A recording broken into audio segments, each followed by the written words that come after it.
Bismillahirrahmanirrahim. Assalamu alaikum. Welcome to Pass Education System, largest institute for your online preparations.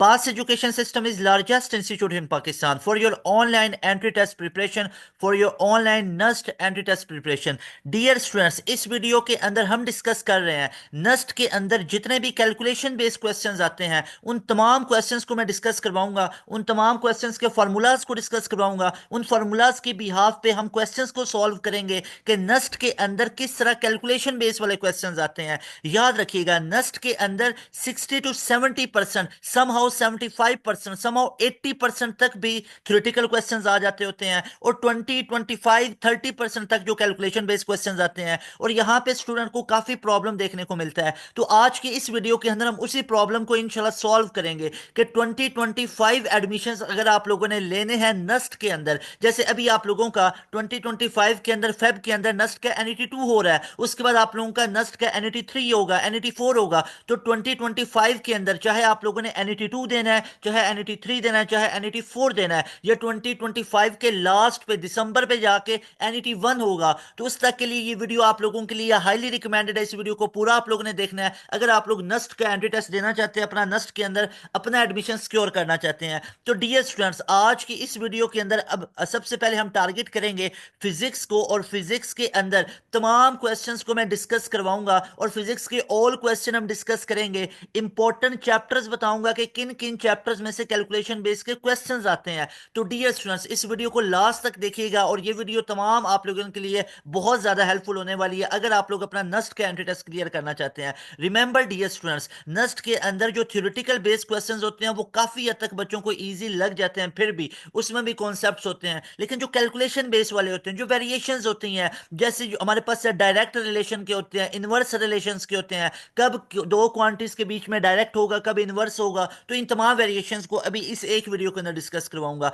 Dear students remember, अगर आप लोगों ने NUST के entry test की एक कंप्रीहेंसिव वे में प्रिपरेशन करनी है तो पास एजुकेशन सिस्टम ने अपना new premium session batch 4.0 start किया है। अल्हम्दुलिल्लाह, बाय ग्रेस ऑफ अल्लाह सुब्हानहू व तआला, 3 बैचेस की कामयाबी के बाद 15 जनवरी 2025 से पास एजुकेशन सिस्टम का एक new online premium session start हो रहा है, जिसके अंदर आप लोग इनरोलमेंट ले सकते हो इस नंबर पे कांटेक्ट करके 0304066600। डियर स्टूडेंट्स, हमारे पास लिमिटेड स्लॉट्स होती हैं ऑल ओवर द पाकिस्तान, हमारे पास तमाम प्रोविंसेस से, तमाम डिस्ट्रिक्ट से हमारे पास स्टूडेंट अल्हम्दुलिल्लाह इनरोलमेंट ले रहे होते हैं। तो आपके पास लिमिटेड स्लॉट्स हैं, आप लोग उनमें रिजर्वेशन ले सकते हो। हमारे पास लिमिटेड स्लॉट्स हैं, वो आप लोगों के लिए हमने रखी हुई हैं, तो उनके अंदर आप लोगों के लिए लिमिटेड टाइम है, तो उस टाइम से पहले पहले 15 जनवरी से पहले पहले अपनी इनरोलमेंट ले सकते हो। आप लोगों की 15 जनवरी से क्लासेस स्टार्ट हो जाएंगी बाकायदा तौर पे, और इसमें तमाम का तमाम सिलेबस स्टार्ट से करवाया जाएगा। तो अगर तो वाकई में एक पूरे स्केड्यूल में, एक पूरे मैनर के साथ और पूरे डिसिप्लिन के साथ रेगुलर बेस पे अपना NUST का एंट्री टेस्ट तैयार करना चाहते हो ना, अगर तुमने पहले NUST का एंट्री टेस्ट 1 दिया हुआ है और उसमें खुदा न खासा अच्छा परफॉर्म नहीं कर सके, या आप लोगों की ये फर्स्ट अटेम्प्ट है NET 2 की, या आप लोगों ने लास्ट ईयर भी अटेम्प्ट की हुई थी, तो चाहे आप गैप ईयर वाले स्टूडेंट हैं, आप लोग फ्रेशर हैं, या आप लोग अभी NET 1 दिया, अच्छे मार्क्स खुदा न खास्ता नहीं आए, तो आप लोगों के लिए ये सेशन हाईली रिकमेंडेड है। फुल अपडेटेड ये हमारा सेशन है जिसमें लेटेस्ट पैटर्न के एमसीक्यूज डिस्कस करवाए जाएंगे NUST में। अभी NET 1 2024 में किस तरह के क्वेश्चन है वो तमाम के तमाम क्वेश्चन, ऐसा नहीं है कि एक दिन दो दिन के क्वेश्चन हमारे पास हैं। 30 नवंबर से आपका स्टार्ट हुआ था जो NUST NET 1 है ना, आप लोगों का NUST NET 1 2024, ये आप लोगों का 30 नवंबर से स्टार्ट हुआ था, 12 दिसंबर तक चला था। अल्हम्दुलिल्लाह, पास एजुकेशन सिस्टम के पासियंस, पास एजुकेशन सिस्टम के जितने भी स्टूडेंट हैं वो तमाम डिफरेंट डिफरेंट डेट्स के अंदर थे। हर इतने ज्यादा स्टूडेंट्स हमारे पास अल्हम्दुलिल्लाह होते हैं हमारे सेशंस के अंदर, तो हर एक की अलग अलग ऑलमोस्ट डेट्स थी ऑलमोस्ट। तो उसमें जितने भी हमारे पास ये डेट्स थी, इसमें अंदर जितने भी एनईटीज हुए थे उन तमाम का क्वेश्चन बैंक हमारे पास मौजूद है, हमने इकट्ठा किया, बहुत ज्यादा इस पे एफर्ट्स लगी हैं विद सोल्यूशन। तो वो हम आपको अपने पेड सेशन के अंदर, अपने इस प्रीमियम सेशन के अंदर आप लोगों को करवाएंगे। और ना सिर्फ वो पास पेपर के एमसीक्यूज होंगे, बल्कि एनईटी ने 2024 में क्या पूछे थे, NET 2 3 जो 4 हुआ था, उसके बाद 23 के अंदर जो NET 1 हुआ, NET 2 हुआ, 3 हुआ, 4 हुआ, उन तमाम के 22, तो प्रीवियस ईयर जितने भी हैं उन तमाम के पास पेपर के एमसीक्यूज करवाए जाएंगे। उसके बाद लेटेस्ट अपडेटेड चीजें बताई जाएंगी कि अभी NUST के अंदर किस तरह के क्वेश्चंस आते हैं। तो ये सेशन हमारा फुल अपडेट अपडेटेड है, 15 जनवरी से स्टार्ट हो रहा है, तमाम सिलेबस स्टार्ट से करवाया जाएगा। और याद रखिएगा, इस एक सेशन को ज्वाइन कर लें, आप लोगों की टेंशन खत्म हो जाएगी। इस सेशन का ड्यूरेशन 1 महीना 2 महीना नहीं है, इसमें आप लोगों की ना सिर्फ नस्ट की एनईटी 2 की तैयारी करवाई जाएगी, बल्कि आप लोगों के नस्ट की एनईटी 3 भी तैयार हो जाएगा, 4 भी तैयार हो जाएगा। और साथ में अगर आप लोगों ने फास्ट को टारगेट किया हुआ, फास्ट यूनिवर्सिटी की तैयारी हो जाएगी, यूईटी का ई कैट अगर आप लोगों ने एम किया उसकी तैयारी हो जाएगी, कॉम सेट्स है, बहरिया एयर है, इन तमाम यूनिवर्सिटीज के, सिंध वाली साइड के स्टूडेंट है, एनईडी है, मेहरान यूनिवर्सिटी है, तो इन तमाम यूनिवर्सिटीज के एंट्री टेस्ट की प्रिपरेशन इस एक बैच के अंदर इंक्लूड होगी। एंड यू हैव टू पे जस्ट 6,000 वन टाइम। आप लोगों को ये स्क्रीन पे भी नंबर शो हो रहा है, यहां पे भी मेंशन कर दिया। इन शॉर्ट काफी स्टूडेंट पूछ रहे थे न्यू बैच के हवाले से, तो मैंने एक इसी वीडियो के अंदर आप लोगों को तमाम गाइडलाइन दे दी है कि हमारा 15 जनवरी से क्लासेस स्टार्ट हो रही हैं, तो 10 जनवरी से पहले पहले अपनी एनरोलमेंट ले लें। क्या पता अभी हम डेडलाइन सेट कर देंगे 10 जनवरी की, तो इससे पहले पहले आप लोग अपनी एनरोलमेंट ले सकते हो, अगर तो आप लोग वाकई में ट्रूली सिंसियर हो अपने नस्ट की प्रिपरेशन के लिए, नस्ट में एडमिशन के लिए। This session is highly recommended. Daily live classes होती हैं, तमाम चीजें होती हैं, ये मैं आप लोगों को वीडियो के एंड पे बताऊंगा कि हम आपको इसमें तैयारी कैसे करवाएंगे। अच्छा जी, अब वीडियो को स्टार्ट कर लेते हैं डियर स्टूडेंट्स। अब यहाँ पे देखिएगा, सबसे पहले मैं आप लोगों को बताना चाहता हूँ कि तमाम के तमाम हमारे पास इंपॉर्टेंट चैप्टर्स कौन कौन से हैं जो कि कैलकुलेशन बेस वाले होते हैं। हमारे पास यहाँ पे टारगेट है फिजिक्स का। अगर मैं फिजिक्स की बात करूँ ना, तो फिजिक्स के अंदर टोटल आप लोगों के 21 चैप्टर्स होते हैं, चैप्टर नंबर 1 से लेके चैप्टर नंबर 21 तक। तो अगर यहाँ पे मैं बात करूँ फिजिक्स के अंदर जो कैलकुलेशन बेस्ड क्वेश्चंस आते हैं वो ज्यादातर किसके अंदर से पूछे जाते हैं। तो dear students remember, calculation base आप लोगों के चैप्टर नंबर 1 में से भी आएंगे, लेकिन इतना ज्यादा उनका वेटेज नहीं होगा। कैसे आएंगे मैं बताऊंगा आप लोगों को। जो हमारे पास प्रीफिक्सेस है यहाँ से कैलकुलेशन वाले आ जाते हैं, चैप्टर नंबर 2 में से आ जाते होते हैं कैलकुलेशन वाले, और ये बहुत ज्यादा इंपॉर्टेंट है चैप्टर नंबर 2। उसके बाद chapter number 3, chapter number 4, chapter number 5, ये जो 5 पहले चैप्टर हैं ये आप लोगों के कैलकुलेशन के हिसाब से बहुत ज्यादा इंपॉर्टेंट है। और उसके बाद जो मोस्ट इंपॉर्टेंट आता है वो चैप्टर नंबर 9 है, and its topic is Y D S C Young's double slit experiment. यहां से बहुत इंपॉर्टेंट एमसीक्यूज आ जाते होते हैं। सेकंड ईयर की अगर मैं बात करूं तो यहाँ पे चैप्टर नंबर 12 आप लोगों का बहुत इंपॉर्टेंट आ जाता है, जो कैपेसिटर वाला है। चैप्टर नंबर 13 बहुत इंपॉर्टेंट है, लेकिन 13 में से इतने कैलकुलेशन बेस नहीं आते हैं, वैसे थ्योरेटिकल बेस, कॉन्सेप्चुअल बेस बहुत आते हैं। इसके अलावा अगर मैं बात करूं कैलकुलेशन बेस वाले, तो चैप्टर नंबर 15 बहुत इंपॉर्टेंट है। अगेन आप लोगों का 14 भी बहुत इंपॉर्टेंट है, वहां से भी कैलकुलेशन बेस आ जाते हैं। इसके बाद 16 वाला बहुत इंपॉर्टेंट है, यहां से कैलकुलेशन बेस वाले आप लोगों के क्वेश्चन आते हैं। अगर मैं बात करूं तो यहाँ पे जो चैप्टर नंबर आप लोगों का 18 और 20 है, यहां से काफी क्वेश्चंस हमें कैलकुलेशन बेस वाले देखने को मिले थे। तो ओवरऑल आप लोग याद रखिएगा, एक चीज मैंने आप लोगों को बार बार अपनी वीडियो में बताई है कि कभी भी आप नस्ट के टेस्ट को सिलेक्टिव पढ़ के नहीं कर सकते हो। कि अगर आप लोगों का दिल हो कि हम सिलेक्टिव कुछ चीजें बोर्ड की तरह पढ़ के चले जाएं, तो ऐसा नहीं होता है। और यूट्यूब के ऊपर, अगर आप यूट्यूब के ऊपर भी देखोगे तो वीडियोस के अंदर बार बार हमने आप लोगों को ये चीज बताई है, ये आप लोगों को हम प्रॉपर एक चीज आपके माइंड में सेट कर रहे होते हैं कि डियर स्टूडेंट्स आप लोगों को तमाम की तमाम चीजें पढ़ के जानी है। आप लोग देखो ना, एक्सपीरियंस बेस अगर आपको एक चीज बताऊं तो 30 नवंबर से लेकर 12 दिसंबर तक आप लोगों के जितने एनईटीज चले हैं उन सबको सेग्रीगेट करके, इन तमाम डेज को कैटेगराइज करके हम लोगों ने तमाम एमसीक्यूज अपलोड किए हुए हैं। तो वहां पे देखेंगे तो नस्ट ने चैप्टर 1 से लेके चैप्टर 21 तक कोई चैप्टर छोड़ा ही नहीं है। कोई रैंडम सोचो, चैप्टर 1 में से क्वेश्चन आए हुए थे बेस क्वांटिटी, 2 वेक्टर में से, 3 प्रोजेक्टाइल मोशन, 4 वर्क वाला, 5 सर्कुलर मोशन, 6 वाला देखो इक्वेशन ऑफ कॉन्टिन्यूटी बर्नौली वाला है जो फ्लूइड डायनामिक्स है। तो हर एक चैप्टर में से क्वेश्चन थे। तो यहां पे याद रख लो, आपको पास एजुकेशन सिस्टम के प्लेटफॉर्म पे बताया जा रहा है, क्लियर कट बताया जा रहा है कि फिजिक्स सिलेक्टिव पढ़ के नहीं तैयारी होगी, मैथ सिलेक्टिव पढ़ के नहीं होगी, इंग्लिश सिलेक्टिव पढ़ के नहीं होगी, कंप्रीहेंसिव पढ़ना पड़ता है, तमाम चीजों को करना पड़ता है। हाँ ये है कि अभी आपके पास डियर स्टूडेंट्स टाइम है, तो अभी आप लोग कंप्रीहेंसिव पढ़ोगे, कंप्लीट आप लोगों ने इसको पढ़ना है। लास्ट डेज के अंदर मैं मानता हूं कि पूरी चीजें आप लोगों ने पढ़ ली, लास्ट डेज के अंदर आप क्या करोगे, सिलेक्टिव चीजें पढ़ो, रिवाइज करो जिन पे आपको लग रहा है कि ये वीक एरियाज है, बाकी के ऊपर मैंने फुल एक्सेल कर लिया। मान लो एक स्टूडेंट है, वो कहता है सर मुझे चैप्टर नंबर 1 से लेकर 21 तक सारे आते हैं बहुत अच्छे से, लेकिन ना मेरे जो सेकंड ईयर का फर्स्ट हाफ है ये वीक है, और फर्स्ट ईयर का सेकंड हाफ वीक है। तो भाई there is a need to focus on first half of chapter number जो क्लास हमारे पास 12 है उसका, and second half from 11th physics. There is a need to focus on first half from 12th physics and second half from first year physics, तो फिर वो इस पे फोकस कर ले, तो वो फिर क्या करेगा, वो लास्ट डेज में इनको ज्यादा तवज्जो से पढ़ेगा। क्यों? क्योंकि बाकी चैप्टर्स उसको आते हैं। तो यहाँ पे मैं क्लियर कट एक आज की डेट में एक अनाउंसमेंट देना चाहता हूँ कि अगर नस्ट में सिलेक्शन लेनी है तो आप लोगों ने तमाम की तमाम चीजें पढ़ के जानी है। ये मेरी बात आप लोगों ने नोट कर लेनी है, पल्ले बांध लेनी है आप लोगों ने ये मेरी बात। अच्छा, अब यहाँ पे जो मैंने आप लोगों को बताया है, तो dear students remember chapter number 1 11 physics का बहुत इंपॉर्टेंट है। आप लोगों का वेक्टर वाला बहुत इंपॉर्टेंट है। इसके बाद यहाँ पे जो थर्ड वाला हमारे पास प्रोजेक्टाइल मोशन वाला, ये बहुत इंपॉर्टेंट है। 4 वाला बहुत इंपॉर्टेंट है, 5 वाला बहुत इंपॉर्टेंट है, 9 वाला बहुत इंपॉर्टेंट है। फिर हमारे पास चैप्टर नंबर 12 बहुत इंपॉर्टेंट है। 15 में से क्वेश्चन आते हैं, 16 में से कैलकुलेशन बेस वाले आते हैं, 18 में से आते हैं 20 वाले। अब कोई बच्चा एक आके मुझे दिखाएगा कि सर यहाँ पे देखिए 14 में से कैलकुलेशन वाला आया हुआ है,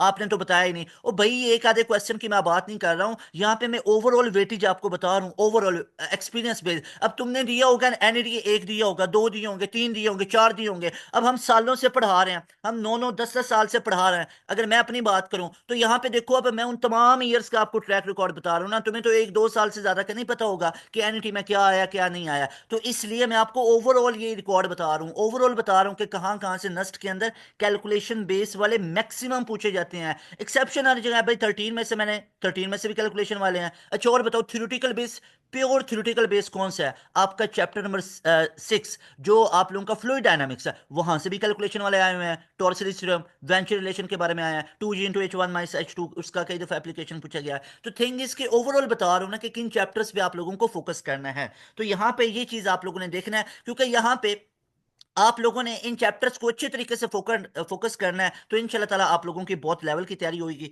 हो जाएगी इंशाल्लाह ताला। अब यहाँ पे हम मूव करते हैं पूरे अपने प्रेप की तरफ, पूरा का पूरा अब इसका पोस्टमार्टम शुरू करते हैं। नहीं जी, सबसे पहले यहाँ पे मैं स्टार्ट करूंगा 11 फिजिक्स से, और 11 फिजिक्स का यहाँ पे मैं डिस्कस करूंगा सबसे पहले चैप्टर नंबर 1। तो यहाँ पे देखें, सबसे पहले मैं बात करूंगा चैप्टर नंबर 1। अब चैप्टर नंबर 1 की बात करें तो याद रखें, यहाँ पे सिर्फ और सिर्फ ऊपर हेडिंग पढ़ लें। हेडिंग पढ़ लें, मैंने क्या लिखा हुआ है हेडिंग पे, मैंने लिखा हुआ है important chapters for calculation base. उसके बाद टाइटल ही आज की वीडियो का ये है कि नस्ट 1082 प्रिपरेशन कैलकुलेशन बेस। भाई याद रख लो, इस पूरी वीडियो के अंदर मैं आप लोगों को कैलकुलेशन बेस क्वेश्चंस करवा रहा हूं, थ्योरेटिकल बेस नहीं करवा रहा, जिनका मैक्सिमम पोर्शन होता है ना 60 to 70% या 75% तक आप लोगों के क्या आते हैं, थ्योरेटिकल बेस ही आएंगे, थ्योरेटिकल बेस आते हैं। लेकिन आप लोगों के 30% तक चांस है कैलकुलेशन वाले आए, और वो आप लोगों के आते होते हैं, तो वो किधर से करेंगे ना, तो उसी में स्टूडेंट को प्रॉब्लम होता है। थ्योरेटिकल बेस किधर से करें सर? वो हमने बहुत ज्यादा आप लोगों के लेक्चर अपलोड किया हुआ है, यूट्यूब पे सर्च करना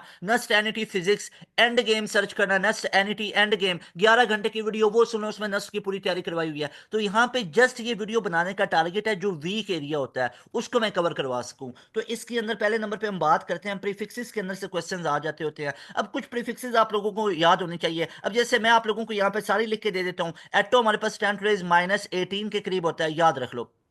जो हमारे पास एटो की वैल्यू होगी दैट विल बी 10⁻18। उसके बाद ये चलता जाएगा, 10⁻15 होगा, फिर 10⁻12 होगा, फिर 10⁻9 होगा, फिर 10⁻6 होगा, उसके बाद 10⁻3 होगा, फिर एक एक स्टेप आओ, 10⁻2 होगा, उसके बाद हमारे पास 10⁻1 होगा, फिर 10⁻1 होगा, फिर 10⁻2 होगा, फिर 10⁻3 होगा। अब तीन तीन बढ़ते जाओ, 10⁻6, फिर 10⁻9, फिर 10⁻12, फिर 10⁻15 और 10⁻18। अब इनके नाम कैसे याद रखेंगे? ये एटो हमारे पास होता है, इसको फेम्टो बोलते हैं, इसको पीको बोला जाता है, इसको नैनो बोला जाता है जो 10⁻⁻9 है, इसको माइक्रो बोला जाता है। ठीक है, अब नाम मैं साथ साथ लिख रहा हूं, अब मैं लिख जल्दी जल्दी में रहा हूं ताकि आप लोगों को मैं जल्दी जल्दी चीजें करवा सकूं।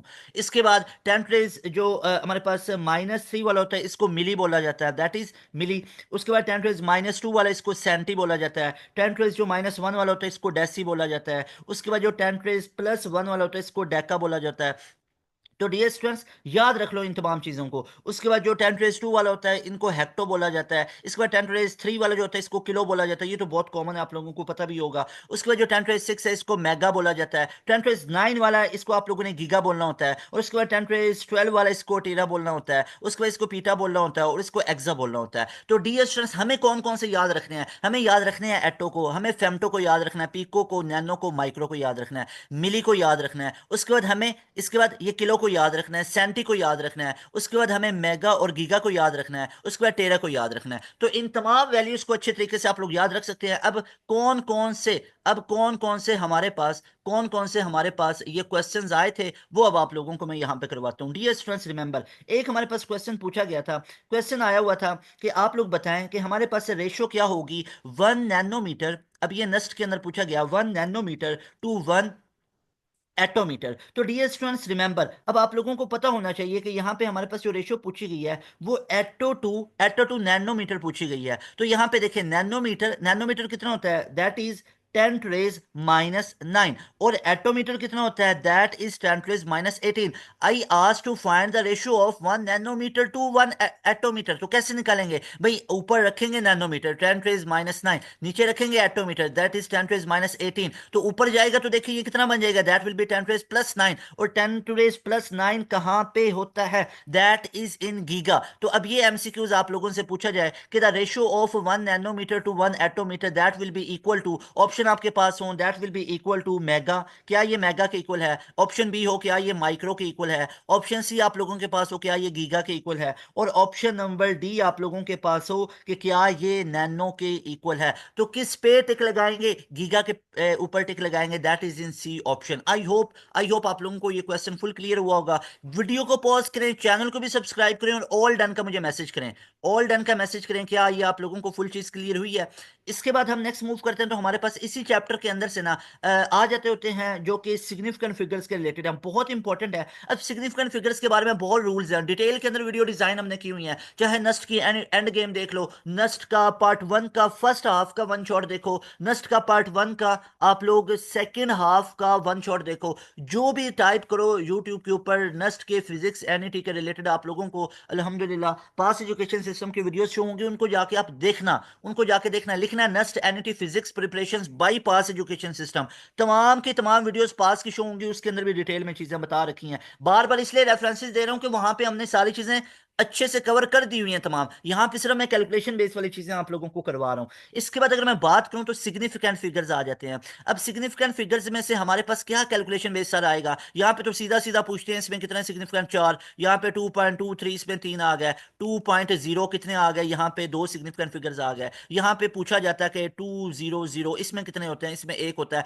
भाई, 200 डॉट होता तो इसमें 3 होने थे, अगर 200 खाली आ गया तो इसके अंदर एक सिग्निफिकेंट, 2 अगर राइट पे आ जाए, 0 अगर राइट पे आ जाए तो सिग्निफिकेंट नहीं होती, अगर 2 × 10⁻³ आ गया एक सिग्निफिकेंट फिगर, 2 × 10⁻³ आ गया एक, लेकिन यहाँ पे ये थ्योरेटिकल बेस चीजें नहीं है। अब यहाँ पे मैं आप लोगों को कैलकुलेशन बेस वाले करवाता हूँ। एक क्वेश्चन नस्ट के अंदर पूछा गया था, नस्ट की दुनिया के अंदर पूछा गया था कि 1000 kilogram with least count 1 kg, तो इसके सिग्निफिकेंट कितने होंगे, बिना सोचे समझे 4 सिग्निफिकेंट फिगर्स होंगे। कैसे, अब याद रख लो, मैं इसके कुछ ट्रिक्स आपको बताना चाहता हूं। इसका प्रॉपर वे क्या होता है इस तरह के क्वेश्चंस को सॉल्व करने का, इसका प्रॉपर वे ये डियर स्टूडेंट्स होता है, जब लीस्ट काउंट आ जाए ना, जैसे 1000 kg with least count 10 kg, इसको भी सॉल्व करवाता हूं और इसको भी करवाता हूं 1000 kg with least count 1 kg। तो डियर स्टूडेंट्स रिमेंबर, अगर तो हमारे पास आ जाए 1000 kg with least count 10 kg, तो इसमें सिग्निफिकेंट निकालने का तरीका कर क्या होता है, जो हमारे पास मेजरमेंट होती है डिवाइड किया जाता है लीस्ट काउंट पे, तो मेजरमेंट इज 1000 डिवाइडेड बाई 10, तो एक 0 0 से कैंसिल हो गया, तो क्या बचा, 100 बचा। यू नो के पॉइंट यहां पे पड़ा हुआ है, पॉइंट को उठा के फर्स्ट नॉन जीरो के बाद लेके आएंगे, तो ये क्या बन जाएगा, 1.00 मल्टीप्लाई बाई 10⁻²। अब देखो 1.00 10⁻मल्टीप्लाई बाई 2। अब यहां पे देखो आपके पास अगर तो होता 100 तो कितने सिग्निफिकेंट होने थे, 1 होना था। अब 1 पॉइंट के बाद 0 आ जाए तो दैट इज सिग्निफिकेंट, पॉइंट के बाद 0 आ जाए तो दैट इज सिग्निफिकेंट। तो यहां पे कितने सिग्निफिकेंट हमारे पास बनने थे, तो टोटल हमारे पास यहां पे 3 तीन सिग्निफिकेंट फिगर्स बनने थे। सो हमारे पास राइट ऑप्शन डियर स्टूडेंट्स क्या होगा, दैट विल बी 3। तो इस पूरे के अंदर कितने सिग्निफिकेंट फिगर्स होंगे, 3 होंगे। अब इसको देख लो भाई, इसमें भी मेजरमेंट को डिवाइड किया लीस्ट काउंट पे, तो वही आंसर आया 1000। तो इस पॉइंट को उठा के यहां से यहां ले आओ, तो 1.000 मल्टीप्लाई बाई 10 रेज 1 2 3, तो 3 लिखा आप लोगों ने। तो भाई 10 रेज वाला तो इग्नोर किया जाता है, जैसे यहां पे आपने इग्नोर किया था। तो इसमें कितने सिग्निफिकेंट आ गए, 4 आ गए। तो याद रख लो, याद रख लो, अगर सेम यूनिट्स के अंदर लीस्ट काउंट्स वगैरह आ जाएं, सेम यूनिट्स के अंदर लीस्ट काउंट आ जाएं, तो आप लोगों ने याद रखना है जितनी वैल्यू होगी उसमें जितने आप लोगों के डिजिट्स इन्वॉल्व होंगे उतने ही सिग्निफिकेंट होते हैं। तो ये आप लोगों को प्रॉपर मैंने वे बताया, प्रॉपर उसका एग्जैक्ट वे बताया है कि किस तरह आप लोग इसको सॉल्व करेंगे। और ये तमाम एमसीक्यूज नस्ट के पास पेपर के मैं आप लोगों को करवा रहा हूं। इसके बाद यहां पे याद रखिएगा, लीस्ट काउंट कुछ पूछ लिए जाते हैं तो आपको कुछ बेसिक से याद होने चाहिए। जैसे हमारे पास एक मीटर रॉड होता है, मीटर रॉड का लीस्ट काउंट क्या होता है, दैट इज 1 मिलीमीटर। जैसे नस्ट में पूछा जाता है कि इफ यू आर इंजीनियर और आप कुछ मेजरमेंट कर रहे हैं, you have to take metre rod along you, तो आप लोग बताया कि you can measure any value up to the precision of, आप लोग कितनी प्रिसीजन के साथ कर सकते हो, दैट इज 1 मिलीमीटर। इसके बाद अगर मैं बात करूं तो वर्नियर कैलिपर आ जाता है। वर्नियर कैलिपर के अंदर कितना लीस्ट काउंट होता है, दैट इज 0.1 मिलीमीटर। और उसके बाद आ जाता है स्क्रू गेज। स्क्रू गेज के अंदर कितना हमारे पास होता है, दैट इज 0.01 मिलीमीटर। तो इसका मतलब है सबसे प्रिसाइज मेजरमेंट कौन देगा, स्क्रू गेज देगा। सबसे ज्यादा प्रिसाइज मेजरमेंट ये स्क्रू गेज देगा, that is called precised measurement. अच्छा जी, इसके बाद हम मूव करते हैं, तो ये हमारे पास एक्यूरेसी प्रिसीजन है। एक्यूरेसी कहते हैं जो डिग्री ऑफ करेक्टनेस होती है, और प्रिसीजन हम कहते हैं कि जो डिग्री ऑफ माइन्यूटनेस होती है, कि कोई चीज कितना डिटेल में जाके आंसर हमें बता रहा है। तो ये डिग्री ऑफ माइन्यूटनेस को प्रिसीजन कहते हैं, और डिग्री ऑफ करेक्टनेस को हम एक्यूरेसी कहते हैं। तो याद रखिएगा, एक्यूरेसी हमें करेक्टनेस को बताता है, और ये जुड़ा होता है सिस्टमैटिक एरर के साथ। ये आप लोगों को सिस्टमैटिक एरर ज्यादा तो एक्यूरेसी कम, और ये अनसर्टेनिटी के साथ जुड़ा होता है, यानी अनसर्टेनिटी ज्यादा तो एक्यूरेसी कम। और जो प्रिसीजन होता है ना, ये थ्योरेटिकल बेसिक चीजें हैं, इसलिए मैं लिख नहीं रहा यहाँ पे, मैं वैसे आपको बोल के बता दी, ये ऑलरेडी मैंने अपने लेक्चर्स के अंदर पहले भी बताई हुई है कि प्रिसीजन क्या होती है। ये आप लोगों की लीस्ट काउंट के साथ जुड़ी होती है। लीस्ट काउंट ज्यादा तो प्रिसीजन कम, लीस्ट काउंट कम तो प्रिसीजन ज्यादा। तो जितना लीस्ट काउंट कम होगा, जैसे 0.01 मिलीमीटर, ये सबसे कम है, तो इसलिए इसकी प्रिसीजन सबसे ज्यादा होगी स्क्रू गेज की। ले जी, नेक्स्ट हम मूव करते हैं। तो डियर स्टूडेंट्स, नेक्स्ट याद रखिएगा, हमारे पास परसेंटेज अनसर्टेनिटीज के रिलेटेड क्वेश्चंस पूछे जाते हैं। जैसे आप लोगों से पूछा जाता है कि परसेंटेज अनसर्टेनिटीज को निकालिए, तो आप लोग कैसे निकालेंगे, याद रखें। इसके लिए मैं कुछ चीजें आपको बताना चाहता हूं। जैसे एक क्वेश्चन आपसे पूछा गया था कि करंट के अंदर 2% का अनसर्टेनिटी है, रेजिस्टेंस के अंदर 3% का है, तो बताइए जरा वोल्टेज के अंदर कितना होगा। तो आप लोग रिलेशन देखेंगे, that is V is equal to I R. तो यहां पे I का 2% है, R का 3% है, तो दोनों क्या हो रहे हैं, दोनों मल्टीप्लाई हो रहे हैं। तो याद रखो, अगर रिलेशंस के अंदर दो चीजें मल्टीप्लाई हो रही हो तो इनकी अनसर्टेनिटीज को ऐड कर दिया जाता है। 2 + 3 दैट विल बी 5%। तो वोल्टेज के अंदर कितनी प्रिसीजन कितनी अनसर्टेनिटी होगी, दैट विल बी 5%। इसी तरह आप लोगों से एक और क्वेश्चन करवाता हूं। एक और क्वेश्चन है कि वोल्टेज के अंदर 3% है, करंट के अंदर 3% है, तो मुझे बताएं पावर के अंदर कितनी होगी। You know that power is equal to VI। तो यहां पे भी दोनों मल्टीप्लाई हो रहे हैं तो ऐड हो जाएगा, तो that will B 6%। That is not like 3 × 3 that will B 9। तो यहां पे अगर दो रिलेशंस के अंदर चीजें मल्टीप्लाई हो रही हैं, you have to add, you have to add, दोनों को ऐड करना पड़ेगा। अगर आप लोगों को मल्टीप्लीकेशन नजर आ रही है, डिवीजन नजर आ रही है, तो आपको ऐड करना पड़ेगा। अब मान लो अगर मैं आपसे पूछता कि पावर में मुझे बताओ, और यहां पे आप लोगों को करंट में दे दी दैट इज 2%, और यहां पे रेजिस्टेंस में दे दी that is 3%, and I asked to find the uncertainty in power. Power क्या होगा, दैट विल बी I²R, और आई की कितनी है 2%, 2 × 2। अब ये 2 ऊपर वाले स्केयर से मल्टीप्लाई होकर 4% हुआ, प्लस का साइन आर की कितनी है 3%, तो that will B 7%। I am done with this topic, I am 100% done with this topic. अब इसके बाद हम मूव करते हैं तो चैप्टर नंबर 2 आ जाता है। तो डियर स्टूडेंट्स रिमेंबर, अब हमारे पास जो चैप्टर नंबर 2 है, इसके अंदर किस तरह की चीजें पूछी जाती हैं, वेक्टर और इक्विलिब्रियम के बारे में। यू नो वेक्टर वो होता है जिसको एक्सप्रेस करने के लिए यूनिट भी चाहिए, मैग्नीट्यूड भी चाहिए, डायरेक्शन भी चाहिए, और एक चौथी चीज याद रख लो, it should must obey all the laws of vector, यानी तब उसको हम वेक्टर बोलेंगे अगर वो वेक्टर के सारे लॉज को भी ओबे कर रहा है। स्केलर वो होता है हमारे पास जिसको एक्सप्रेस करने के लिए यूनिट और मैग्नीट्यूड चाहिए होती है। यहाँ पे आपको पता ही है, इक्वल होते हैं, पैरेलल वेक्टर्स होते हैं, एंटी पैरेलल, नेगेटिव वेक्टर होते हैं।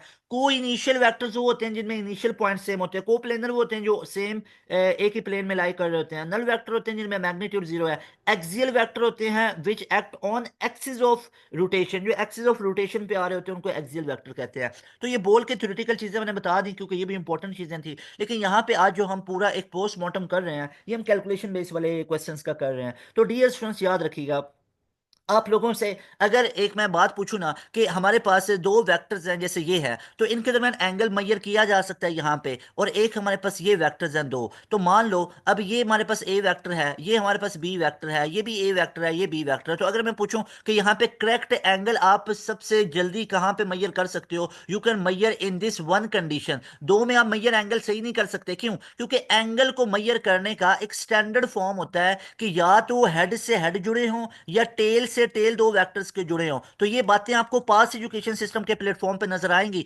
याद रख लो, इन तमाम शॉर्ट ट्रिक को याद रखो। जब टेल से टेल जुड़ी होगी तो एंगल मेजर किया जाता है, और दो वेक्टर्स के बीच में एंगल हमेशा हमेशा शॉर्टेस्ट एंगल मेजर किया जाता है, हमेशा शॉर्टेस्ट एंगल मेजर किया जाता है। याद रख लो। अब मान लो कि मैं आपको एक और क्वेश्चन यहां पे करवाऊंगा कि अगर एक ये वेक्टर है और दूसरा हमारे पास ये वेक्टर है, और इनके बीच में मान लो कि एंगल अगर मैं कहता हूं कि 95 डिग्री का है, तो क्या ये वाला एंगल इनके दरमियान हम लेंगे कैलकुलेशन के बीच? भाई नहीं लेंगे, इनको आप लोग यहां पे एक्सपैंड कर लोगे, और ये जो एंगल होगा, ये जो एंगल होगा, इस एंगल को आप लोगों ने मेजर करना है, और ये एंगल हमारे पास टोटल कितना बनेगा? That will B 85 degree. तो ये शॉर्टेस्ट एंगल लेंगे। यहां पे अगर मान लो कि एक ये वेक्टर दूसरा ये वेक्टर, मैं कहता ये एंगल हमारे पास अगर फॉर एग्जांपल 135 डिग्री का है, तो क्या ये वाला एंगल लेंगे? नहीं भाई, इस ए वेक्टर को फर्दर बढ़ाएंगे तो ये शॉर्टेस्ट एंगल मेजर करेंगे, क्योंकि यहां पे देखो टेल से टेल जुड़ गई, टेल से टेल जुड़ गई, तो अब ये एंगल शॉर्टेस्ट मेजर करेंगे।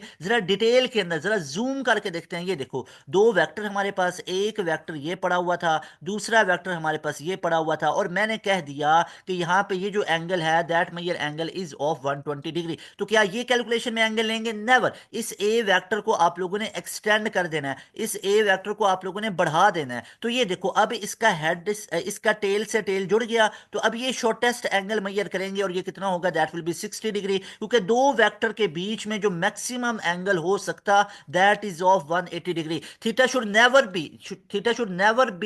Be greater than 180 degree in between two vectors. आज से याद रखेंगे, दो वेक्टर्स के बीच में कभी भी एंगल 180 डिग्री से ज्यादा नहीं हो सकता। Theta is always less than और इक्वल टू 180 डिग्रीज। ये चीजें आप लोगों ने याद रख लेनी है, आपको बहुत हेल्प करेंगी। अब मान लो एक क्वेश्चन आया था नस्ट की दुनिया के अंदर, नस्ट की हिस्ट्री के अंदर, कि in addition of unit vectors give a unit vector, कि अगर आप दो वेक्टर्स को ऐड करो और आपको फिर भी यूनिट वेक्टर मिल रहा है, यानी अगर आप लोग एडिशन करो, if you add addition of two unit vector, अगर आप दो यूनिट वेक्टर को ऐड करो और रिजल्ट के अंदर भी आप लोगों को यूनिट वेक्टर नजर आए, तो मुझे बता दो जरा कि इनके दरमियान में एंगल कितना होगा, यानी angle between two unit vectors, दो यूनिट वेक्टर्स के बीच में एंगल कितना होगा? एक वेक्टर के कितने कंपोनेंट्स होते हैं? Infinite.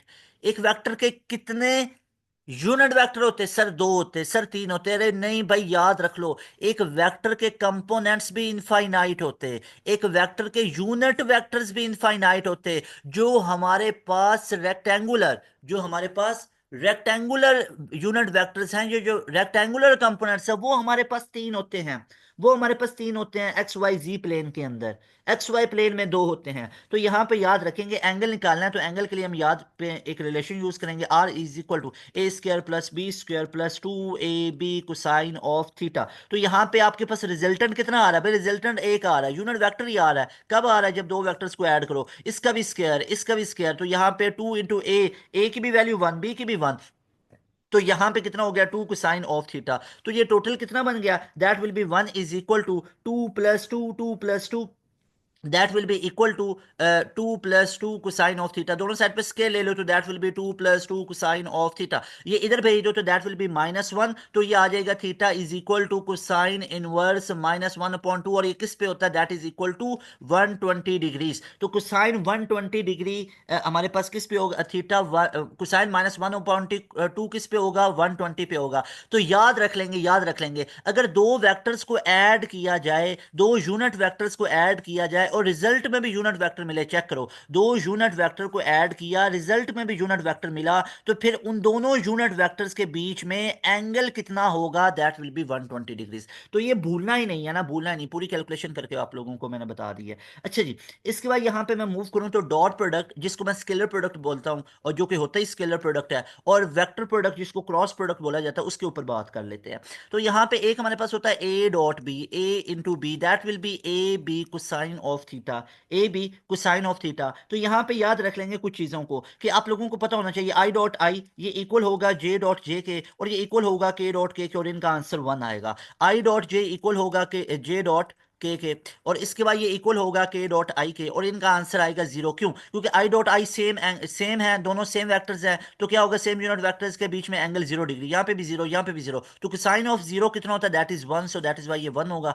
I dot J angle 90, आई जे दोनों परपेंडिकुलर, जे डॉट के ये भी परपेंडिकुलर, के डॉट आई ये भी परपेंडिकुलर, तो इसका मतलब है तीनों में परपेंडिकुलर, एंगल 90 डिग्री का cosine of 90 that will be equal to 0। तो ये चीजें भी आप लोगों ने याद रख लेनी है। और एंगल को हमेशा कब मेजर किया जाता है, जब वो हेड से हेड जुड़ा हो उनका, या टेल से टेल जुड़ा हो। जैसे अगर एक ये वेक्टर दूसरा ये वेक्टर, एंगल यहाँ पे 120 डिग्री का, तो मुझे बताओ ए डॉट बी किसके इक्वल आएगा। तो ऑप्शन में आपको दे देता हूं, क्या यहाँ पे 2 into 3 into cosine of 120 degree होगा, या बी ऑप्शन क्या -6 होगा, या सी ऑप्शन क्या बोथ ए एंड बी होगा, या हमारे पास है डेल्टा ऑप्शन, क्या ये हमारे पास 2 into 3 into कोसाइन ऑफ 60 होगा। तो ऑलवेज रिमेंबर, इस एंगल को वेक्टर को बढ़ाएंगे और इस एंगल को मेजर करेंगे जो कि 60 डिग्री होगा, तो ये 60 डेल्टा वाला राइट ऑप्शन होगा भाई, 120 वाला नहीं लेंगे, ये लार्जेस्ट एंगल है और एंगल भी गलत मेजर हुआ है। मतलब इस वे से ये जो एंगल है, ये दो वेक्टर्स के बीच एंगल मेजर करने का करेक्ट वे ही नहीं है। एंगल मेजर तब किया जाता है कैलकुलेशंस के लिए जब हमारे पास यहाँ पे इनके दरमियान ये जो एंगल होगा ये फर्जी एंगल है, यहाँ पे रियल एंगल इनके बीच में ये एग्जिस्ट कर रहा है, रियल एंगल ये इनके बीच में एग्जिस्ट कर रहा है। इसकी बहुत डिटेल है, यहाँ पे जस्ट शॉर्ट ट्रिक्स बता रहा हूँ आप लोगों को, जो कि आप लोगों को हेल्प करेंगे आप लोगों के क्वेश्चंस को सॉल्व करने में। So dear students, that was all about from your chapter number 2। अब इसके बाद अब हम डिस्कस कर लेते हैं चैप्टर नंबर 3 के बारे में। तो डियर स्टूडेंट्स रिमेंबर, नेक्स्ट जो हमारे पास आ जाता है चैप्टर नंबर 3, जो कि हमारे पास आ जाता है सर्कुलर, इसके बारे में, सॉरी, जो फोर्स और मोशन है उसके बारे में आ जाता है। अब उसके अंदर हमारे पास प्रोजेक्टाइल मोशन बहुत इंपॉर्टेंट है। प्रोजेक्टाइल की 3 टाइप्स है, ऑब्लिक है, हॉरिजॉन्टल है, वर्टिकल है। अगर मैं ऑब्लिक की बात करूं तो यहाँ पे हाइट का रिलेशन क्या होता है, that is V I square sine square theta upon में 2g होता है। इसके बाद अगर मैं बात करूं टाइम ऑफ फ्लाइट की, तो वो हमारे पास होता है 2vi sine of theta upon में g। और उसके बाद अगर मैं रेंज की बात करूं, that is V I square sine 2 theta upon में g। तो ये तीनों रिलेशंस याद रखने हैं। Time of flight maximum height पे कितना हो जाएगा, ये time of flight maximum height पे हाफ होगा। तो कितना हो जाएगा टाइम ऑफ फ्लाइट, वैसे कितना था 2vi sine theta upon g, तो time of flight maximum height पे कितना हो जाएगा, टाइम ऑफ फ्लाइट का आधा हो जाएगा ना, क्योंकि देखो ना ये पूरा टाइम ऑफ फ्लाइट है, तो मैक्सिमम हाइट पे कितना होगा, आधा ही होगा ना, आधा इधर का आधा इधर का, तो वो total 2vi sine theta upon g है, तो ये हो जाएगा vi sine theta upon g. तो अगर तो आधे रूट का आपसे पूछा जाए तो vi साइन थीटा अपॉन जी आएगा, अगर पूरे का पूछा जाए तो 2vi साइन थीटा अपॉन जी आएगा। और इसके बाद याद रखिएगा कि हमारे पास रेंज मैक्सिमम किस पे होती है, दैट इज एट 45 डिग्री, 45 पे रेंज मैक्सिमम होती है, और जिन दो एंगल का सम 90 के इक्वल होता है उन पे रेंज सेम होती है। जैसे हमारे पास अगर मैं कहूँ 47 है, या अगर मैं आपसे पहले कहूँ 50 डिग्री है, और दूसरा एंगल कितना होगा 20, तो हमारे पास 50-20 पे, जो हमारे पास 50 और 40 डिग्री पे रेंज क्या होगी, सेम होगी। इसके बाद अगर मैं बात करूँ 60 और 30 डिग्री की, 60 प्लस 30 दैट विल बी 90, तो इन दोनों पे भी रेंज सेम होगी। इसके बाद अगर मैं बात करूँ 65 की, तो 35 पे, तो 65 डिग्री और 35 डिग्री दोनों पे रेंज क्या होगी, सेम होगी। रेंज और हाइट का रिलेशन क्या होता है, आर मैक्सिमम ये इक्वल होता है 4 टाइम ऑफ हाइट, यानी हाइट को 4 से मल्टीप्लाई करो तो ये रेंज मैक्सिमम के इक्वल होता है। और हाइट और टाइम ऑफ फ्लाइट का क्या रिलेशन होता है, that is T square upon 8, that is T square upon 8, ये भी आप लोगों ने याद रख लेना है। अच्छा जी, और ऑब्लिक कब होती है, जब थीटा आप लोग 0 से 90 के बीच में रखते हो, यानी अगर आप किसी ऑब्जेक्ट को प्रोजेक्ट करते हो इन बिटवीन 0 and 90 डिग्री, यानी 0 और 90 के बीच में प्रोजेक्ट किया जाए, तो तब जाके क्या होता है, तब जाके हमारे पास जो प्रोजेक्टाइल मोशन बनती है ये ओब्लीक बनती है। उसके बाद अगर मैं हॉरिजॉन्टल की बात करूं, तो हॉरिजॉन्टल के अंदर हमारे पास क्या होता है, हॉरिजॉन्टल के अंदर रेंज आ जाती है, that is V I X into T, range ऐसे कैसे निकाला जाएगा? हाइट जो होगा वो हमारे पास हाफ जी टी स्क्वेयर होगा, और जो टाइम ऑफ फ्लाइट होगा ये हमारे पास 2h/g होगा, 2h/g। तो ये तमाम रिलेशंस आप लोगों को अच्छे से क्लियर होने चाहिए। अब यहाँ पे देखो, अगर हॉरिजॉन्टल है, हॉरिजॉन्टल कब होगा? यहाँ पे आप लोगों ने प्रोजेक्ट किया एक बॉडी को, तो ये ऐसे आएगा नीचे की तरफ, तो ये हमारे पास क्या होगा? That will be horizontal projectile. यानी एंगल किस पे प्रोजेक्ट किया जाता है? Theta equal to 0 degree. अगर तो 0 से 90 के बीच में है तो ये ओब्लीग है, अगर तो एग्जैक्ट 0 डिग्री पे है तो ये हमारे पास हॉरिजॉन्टल है, अगर तो एग्जैक्ट 90 पे है तो ये वर्टिकल प्रोजेक्टाइल है। पूरी बातें बता रहा हूं यहाँ पे, तमाम की तमाम चीजें। इसके बाद अगर हम बात करें, नेक्स्ट हमारे पास जो चैप्टर नंबर 4 आ जाता है, इसके अंदर से क्या क्या क्वेश्चंस पूछे जाते हैं? हाँ, एक और चीज है कि मैक्सिमम मैक्सिमम हाइट पे जाके, मैक्सिमम हाइट पे जाके याद रखिएगा, जो वेलोसिटी का वर्टिकल कंपोनेंट है वो क्या हो जाता है? वो जीरो हो जाता है। यानी वेलोसिटी का vertical component will be zero, लेकिन जो ओवरऑल वेलोसिटी होगी, ओवरऑल वेलोसिटी क्या हो जाती है? ये हमारे पास मिनिमम हो जाती है, but not equal to zero. Maximum point पे जाके वेलोसिटी की सिर्फ हॉरिजॉन्टल कंपोनेंट वर्क करता है, जिसकी मदद से इसके अंदर थ्रू आउट प्रोजेक्टाइल चलता जाता है, जिसके अंदर पूरा इसका पाथ कंप्लीट होता है। इसके बाद चैप्टर 4 की बात करूं तो चैप्टर 4 वर्क एनर्जी के बारे में है। यहाँ पे एनर्जी के रिलेटेड पूछा जाता है कौन सा बिगेस्ट यूनिट होता है, तो ये रिलेशन याद रख लो। किलो वाट आवर सबसे बड़ा, उसके बाद कैलोरीज वाला होता है, उसके बाद जाउल होता है, उसके बाद अर्ज होता है, उसके बाद इलेक्ट्रॉन वोल्ट होता है। ये आपको काफी हेल्प कर सकता है आपके एमसीक्यूज को सॉल्व करने में। यहाँ पे बहुत बातें हैं, यहाँ पे इस चीजों को मैं खोलना शुरू करूँ। जैसे देखो ना, 1 जूल किसके इक्वल है? 1 न्यूटन मीटर के इक्वल है। 1 किलो वाट आवर किसके इक्वल है? 1 किलो वाट आवर जो कि एनर्जी का यूनिट है, ये आया हुआ कई दफा। 3.6 के मेगा जाउल के इक्वल है। और 1 कैलोरीज किसके इक्वल है? ये इक्वल होता है 4.18 जाउल के। ये पहले पहले बहुत नस्ट में आता था, फिर एक ऐड में भी आना शुरू हो गया, और आजकल ये बोर्ड एग्जाम्स में पूछा जाता है। आजकल बोर्ड एग्जाम्स में पूछा जाता है ये वाला क्वेश्चन। अब एंट्री टेस्ट में भी पूछा जा सकता है, आपके नेट वगैरह के टेस्ट के अंदर आ सकता है, जो साथ साथ बच्चे आप नेट दे रहे हो। अच्छा, अर्ज वाला देख लो। 1 जाउल के अंदर 10⁻⁷ अर्ज होते हैं। 1 जाउल के अंदर 10⁻⁷ अर्ज होते हैं। और जो इसका यूनिट होता है दैट इज जाउल, या किलोग्राम मीटर स्क्वायर पर सेकंड स्क्वायर भी बन सकता है ना एनर्जी का। किलोग्राम मीटर स्क्वायर पर सेकंड स्क्वायर भी हमारे पास वर्क का बन सकता है। और वर्क हमारे पास किस किस तरह निकाला जा सकता है? अब दो चीजें और याद रख लो। वर्क का आप लोगों ने पढ़ा होगा, सर वर्क तो हम निकालते हैं, work is equal to F.D, या इसको लिखते हैं FD कोसाइन ऑफ थीटा। नहीं नहीं, याद रखो भाई, ये वर्क का फॉर्मूला आप ठीक लगा रहे हो, लेकिन ये तब होगा व्हेन फोर्स इज कांस्टेंट। जब आपके पास फोर्स कांस्टेंट होगी तो तब ये रिलेशन अप्लाई किया जाता है। और उसके बाद एक वर्क का रिलेशन होता है ग्राफिकली, एक इसका मेथड होता है ग्राफिकली। ग्राफिकली भी वर्क को निकाला जाता है। कब ग्राफिकली निकालेंगे? When force is not constant. भाई याद रख लो, ये तमाम शॉर्ट ट्रिक्स, ये तमाम चीजें पास एजुकेशन सिस्टम पे नजर आएंगी। ये तमाम के तमाम शॉर्ट ट्रिक्स, ये तमाम के तमाम जो एक क्रीम बता रहा हूँ पूरी चीजों की, पूरे लेक्चर्स की नस्ट की, कि क्या क्या चीजें होती हैं। तो ये आप लोग अगर पढ़ के जाएंगे इंशाल्लाह ताला, आप लोगों के बहुत अच्छे होंगे। और अगर एक प्रॉपर वे में करना है ना, ये देखिए ना, हमने यूट्यूब के ऊपर तो इतना कंटेंट अपलोड कर दिया हुआ है ना। यूट्यूब ऊपर आप देखो, अब यूट्यूब के ऊपर हमने इतना कंटेंट अपलोड कर दिया हुआ है कि लोग अपने पेड सेशन में भी इतना नहीं करवा रहे होते हैं। और आप यूट्यूब जाके विजिट करो, और फिर ये सोचो कि अभी ये यूट्यूब के ऊपर फ्री ऑफ कॉस्ट इतना कंटेंट हम अपलोड करते हैं। हर मंथ हमारा, हर डे में, हर वीक में इतना कंटेंट आ रहा होता है। तो सोचो हमारे पेड सेशन कितने प्रो लेवल के होते हैं, जिसके अंदर जस्ट 6,000 फी है। आप लोग इनरोल में ले लें, फिर आप लोगों की टेंशन खत्म है। फिर ये टेंशन नहीं होगी कि हमारे मार्क्स सर एवरेज में तो नहीं आएंगे, सर ये तो नहीं होंगे। तो फिर आप लोगों को फुल 100% प्रिपेयर कर दिया जाता है। बस आप लोगों से एक चीज डिमांड की जाती है कि आप लोगों ने क्लासेस हमारी रेगुलर लेनी है। अगर क्लासेस रेगुलर नहीं ले सकते, उसका भी एक हल है, पूरा रिकॉर्डेड सेशन दे देते हैं। तो ये ऊपर स्क्रीन पर नंबर शो हो रहा है, जरा आप लोग एक दफा सेशन में आए, आप लोगों को मजा आएगा। मजा आएगा आप लोगों को, जिस तरह आप लोगों की प्रो लेवल की तैयारी करवाएंगे पूरे डिसिप्लिन में, डेली बेसिस पे। और यहाँ पे ऐसा भी नहीं होता है कि हफ्ते में एक दो दिन क्लासेस रखी जाती हैं। और भाई ऐसे नहीं होता, ये तमाम के तमाम मजाक होते हैं बच्चों के साथ। ऐसे कई ड्रामे आप लोगों को नजर आएंगे यूट्यूब के ऊपर भी, कई लोग आपको नजर आएंगे हफ्ते में एक दो दिन है। भाई अब देखो ना, मैं इस चीज के क्यों खिलाफ हूँ, क्योंकि 1 से 2 दिन पढ़ने से बच्चा डिसिप्लिन में नहीं आता। भाई बच्चा है ना, वो बच्चा है, उसको बच्चा कह रहे हो, उसको बेटा कह रहे हो, उसको छोटा भाई मैं कह रहा हूँ, तो उसको इस तरह बच्चा बोला जा रहा है ना, वो डिसिप्लिन में नहीं आ सकता। अगर वो डिसिप्लिन में आ सकता तो बच्चा ही नहीं है भाई, वो तो मिच्योर इंसान है।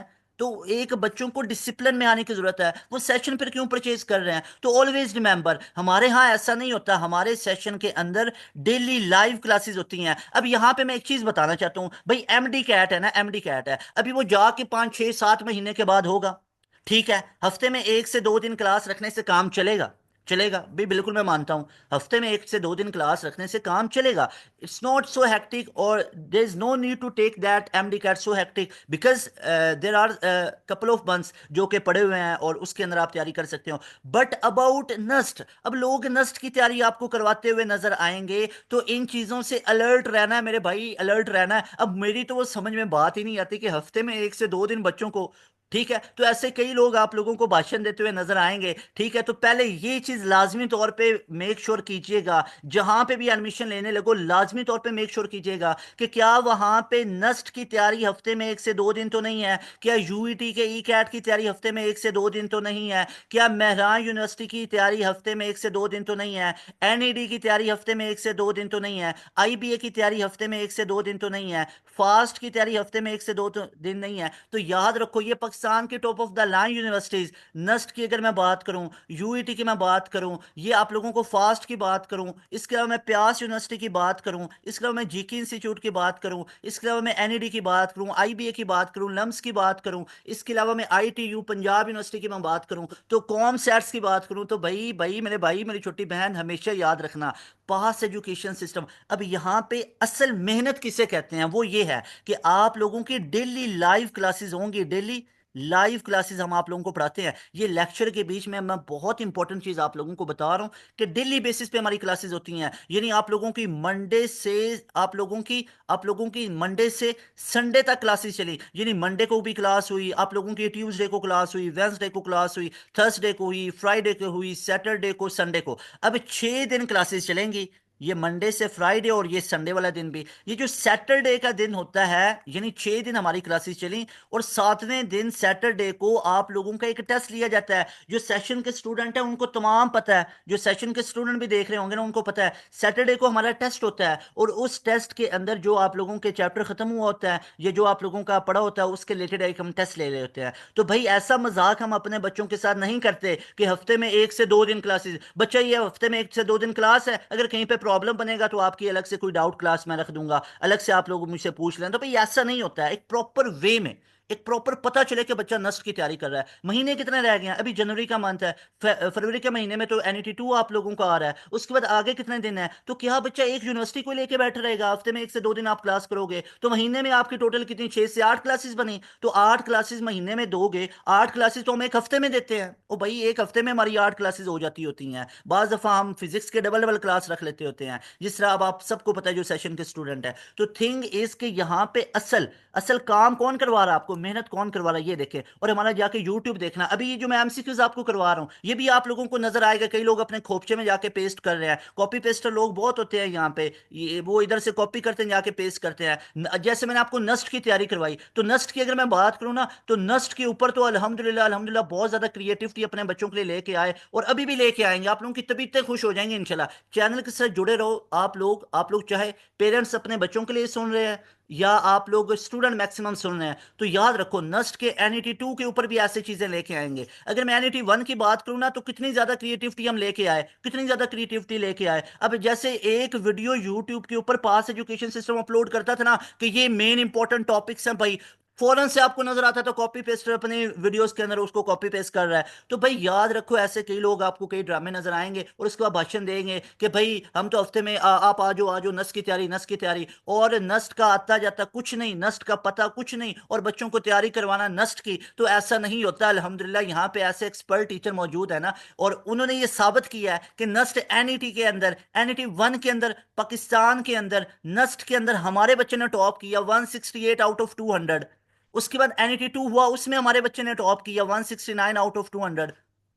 एनईटी 3 हुआ, उसमें अगेन हमारे स्टूडेंट ने टॉप किया। तो भाई ये रिजल्ट है, ये रिजल्ट है नस्ट के अंदर। और अगर मैं साल 2024 की बात करूं, अब नस्ट के अंदर किसी भी फील्ड में चले जाओ, किसी डिसिप्लिन, किसी डिपार्टमेंट में चले जाओ, तो आपको सबसे ज्यादा जो स्टूडेंट नजर आएंगे वो पास एजुकेशन सिस्टम के नजर आएंगे। 1000 के करीब हमारा स्टूडेंट नस्ट के अंदर गया, सिर्फ साल ये 2024 की बात कर रहा हूं, साल 2024 के अंदर जितने हमने प्रीमियम सेशन लगाए थे, उस सेशन के अंदर 1000 स्टूडेंट हमारा नस्ट जैसी पाकिस्तान के पहले नंबर पे आने वाली यूनिवर्सिटी के अंदर गया है। तो ये मजाक नहीं है यहाँ पे तैयारी करवाना इस तरह, तो ये रियल के अंदर पास एजुकेशन सिस्टम आप लोगों के लिए तमाम चीजें लेके आता है। इसके बाद आप हमारा यूट्यूब चैनल के भी उसको स्क्रॉल कीजिएगा, वहां पे नस्ट के बारे में आपको एंड गेम नजर आएंगे। इंग्लिश की तैयारी को आप लोग देख लो, आप फिजिक्स की तैयारी को देख लो, मैथ्स की तैयारी को देख लो। एक फिजिक्स के ऊपर ही 11 फिजिक्स है ना, अलग अलग शॉर्ट उसके वन शॉर्ट है, 12 के ऊपर अलग अलग, मैथ के ऊपर अलग अलग, फिर एंड गेम अलग लेके आए हैं। तो this is pass education system. ये इसे कहते हैं एफर्ट्स, इसे कहते हैं काम।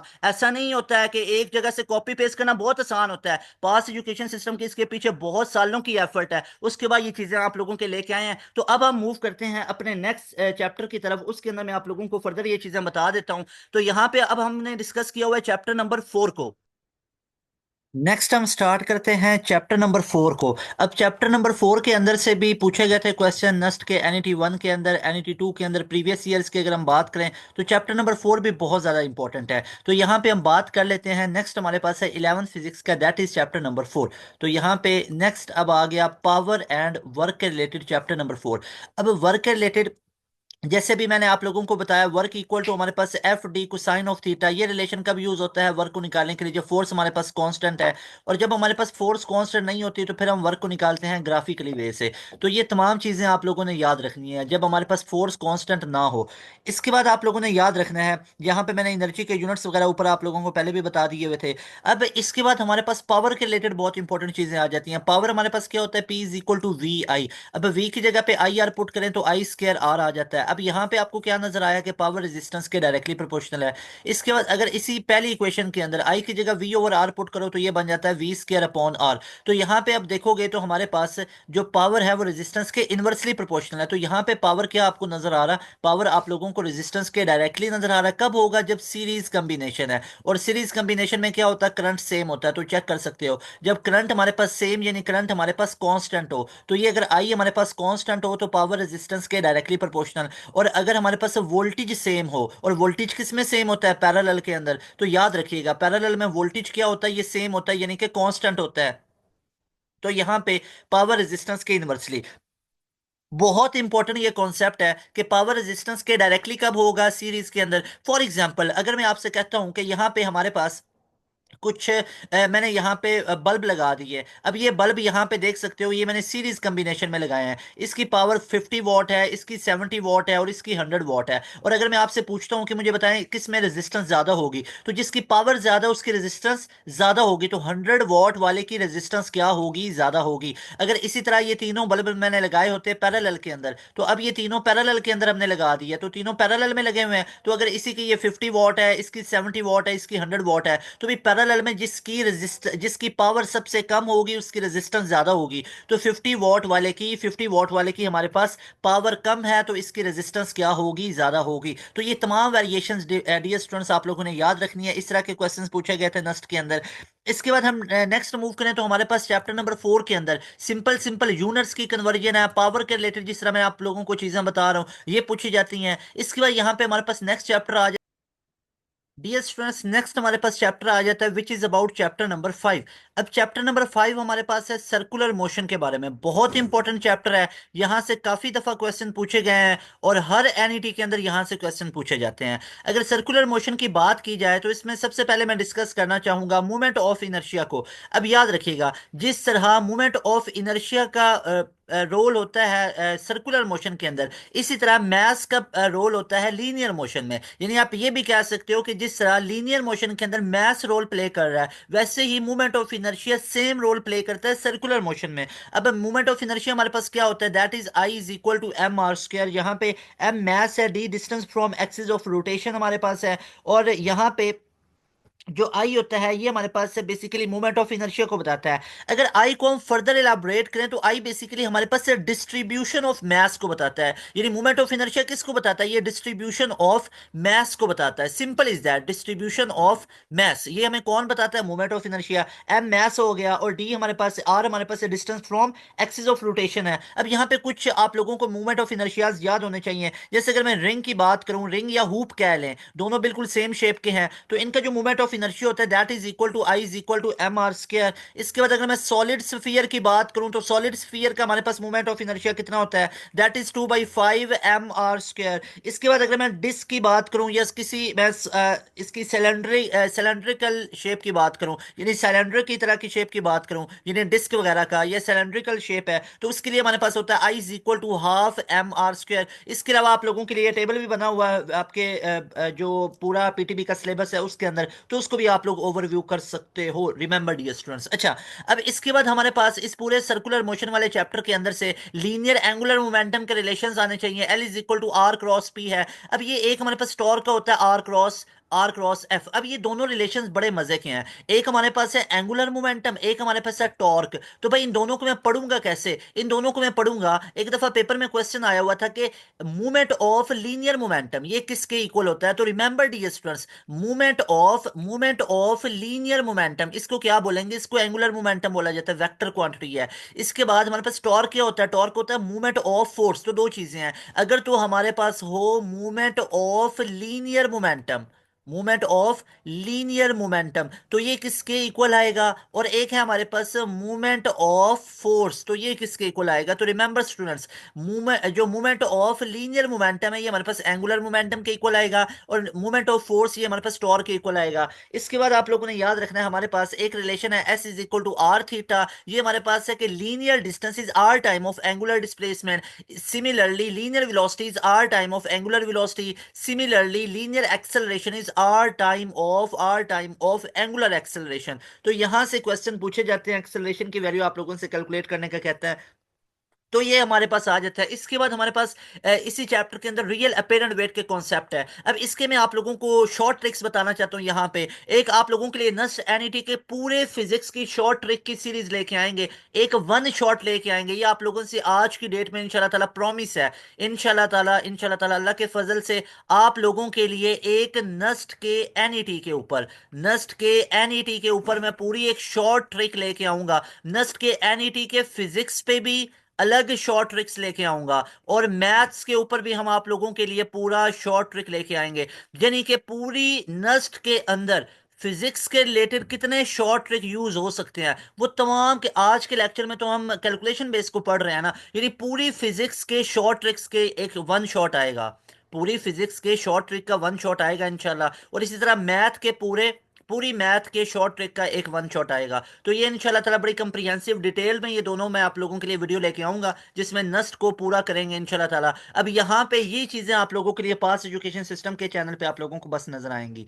इसके बाद अगर हम डिस्कस करें तो रियल और अपेरेंट वेट हमारे पास आ जाते हैं। अब रियल और अपेरेंट वेट बेसिकली क्या होते हैं इसको पहले समझ लेते हैं। भाई रियल वेट वो होता है जो फोर्स ऑफ ग्रेविटी एक्ट कर रही है किसी भी ऑब्जेक्ट पे। अब जितना वो मैसिव होगा ना, जितना वो अंदर से भरा होगा, उतने उसके पार्टिकल पे फोर्स ऑफ ग्रेविटी लगेगी और उतना उसका वेट होता है। तो ये रियल वेट होता है जिसको आप लोग एम जी कहते हो। इसके बाद हमारे पास अपेरेंट वेट होता है। अपेरेंट वेट कहते हैं wait Maihar by spring balance. अब ये स्प्रिंग बैलेंस हम लोग ना इसको ऐसे ही नहीं रखते होते, इसको हम पूरे का पूरा कहाँ पे लेके आ जाते हैं, इसको हम एलिवेटर में रखते हो कि सपोज दैट ये एक स्प्रिंग बैलेंस है, इस स्प्रिंग बैलेंस के ऊपर आप लोग खड़े हुए हो। तो यहाँ पे देखोगे ना, तो फॉर एग्जांपल आप लोगों का वेट है फॉर एग्जांपल 50 kg। तो जब ये लिफ्ट ऊपर की तरफ मूव करेगा, अब जरा खुद प्रैक्टिकली सोचो, जब लिफ्ट ऊपर की तरफ जा रही है तो आपको अपना वेट ज्यादा ज्यादा फील होता है। तो वो ज्यादा ज्यादा वेट फील होता है ना। अब ऊपर की तरफ जो फोर्स लगती है दैट इज टेंशन फोर्स, और नीचे की तरफ जो फोर्स लगती है वो वेट की फोर्स है। तो बताओ टेंशन की फोर्स बढ़ रही है या वेट की? तो डेफिनेटली टेंशन की फोर्स ज्यादा होगी वेट की फोर्स से,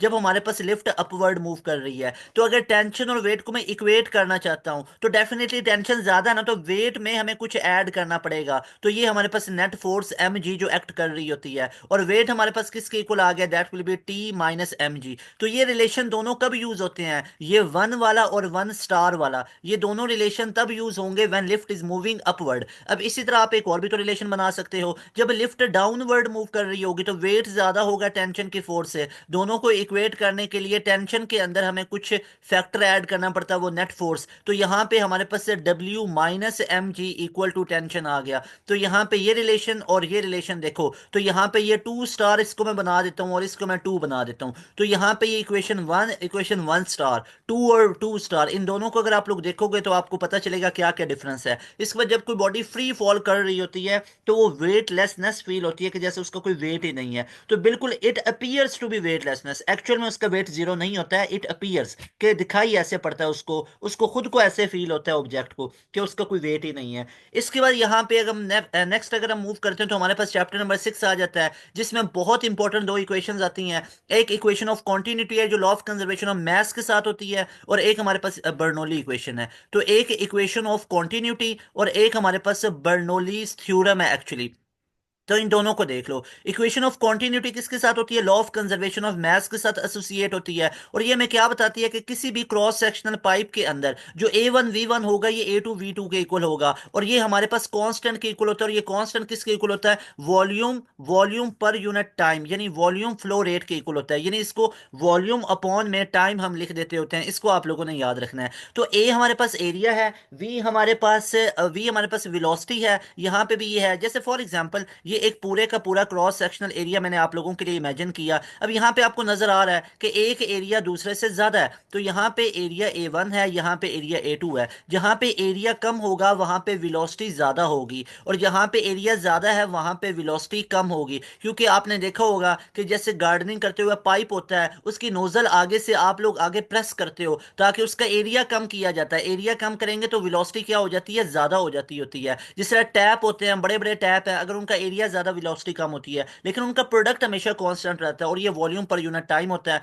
और ये आ जाता होता है कि जो हमारे पास ए वी है इसके यूनिट्स किसके इक्विवेलेंट आएंगे? तो भाई ए वी का प्रोडक्ट तो हमारे पास कांस्टेंट है, और ये वॉल्यूम पर टाइम है। वॉल्यूम होता है क्यूबिक मीटर, और आगे हमारे पास टाइम है तो ये पर सेकंड आ गया। तो क्यूबिक मीटर पर सेकंड होता है, और इसकी डायमेंशन क्या बनेगी? डायमेंशन देखेंगे तो क्यूबिक मीटर हमारे पास आ रहा है ना, तो यहाँ पे ये मीटर किसका यूनिट होता है? ये लेंथ का होता है। तो यहाँ पे L³ T-1 इसकी डायमेंशंस आ जाती हैं। तो ये तमाम चीजें याद रखनी है। बर्नौलीज थ्योरम क्या कहता है? बर्नौली थ्योरम कहता है इस पूरे पाइप के अंदर आप किसी एक पॉइंट को अपनी मर्जी का इमेजिन करो, वहां पे P1 प्लस हाफ रो जी एच प्लस ये हमारे पास रो जी एच, ये हमारे पास सिंपल इसका जो प्रोडक्ट होगा, यानी rho G H plus half rho V square, ये हमेशा कांस्टेंट के इक्वल होगा। ये हमारे पास बर्नौली थ्योरम है कि प्रेशर का, potential energy per unit area और kinetic energy per unit area, इसका प्रोडक्ट, इसका सम हमेशा क्या रहता है? कांस्टेंट रहता है। तो ये बर्नौली थ्योरम है। अब बर्नौली थ्योरम के एप्लीकेशंस आ जाते हैं, जिसमें टॉर्सिलीज थ्योरम है।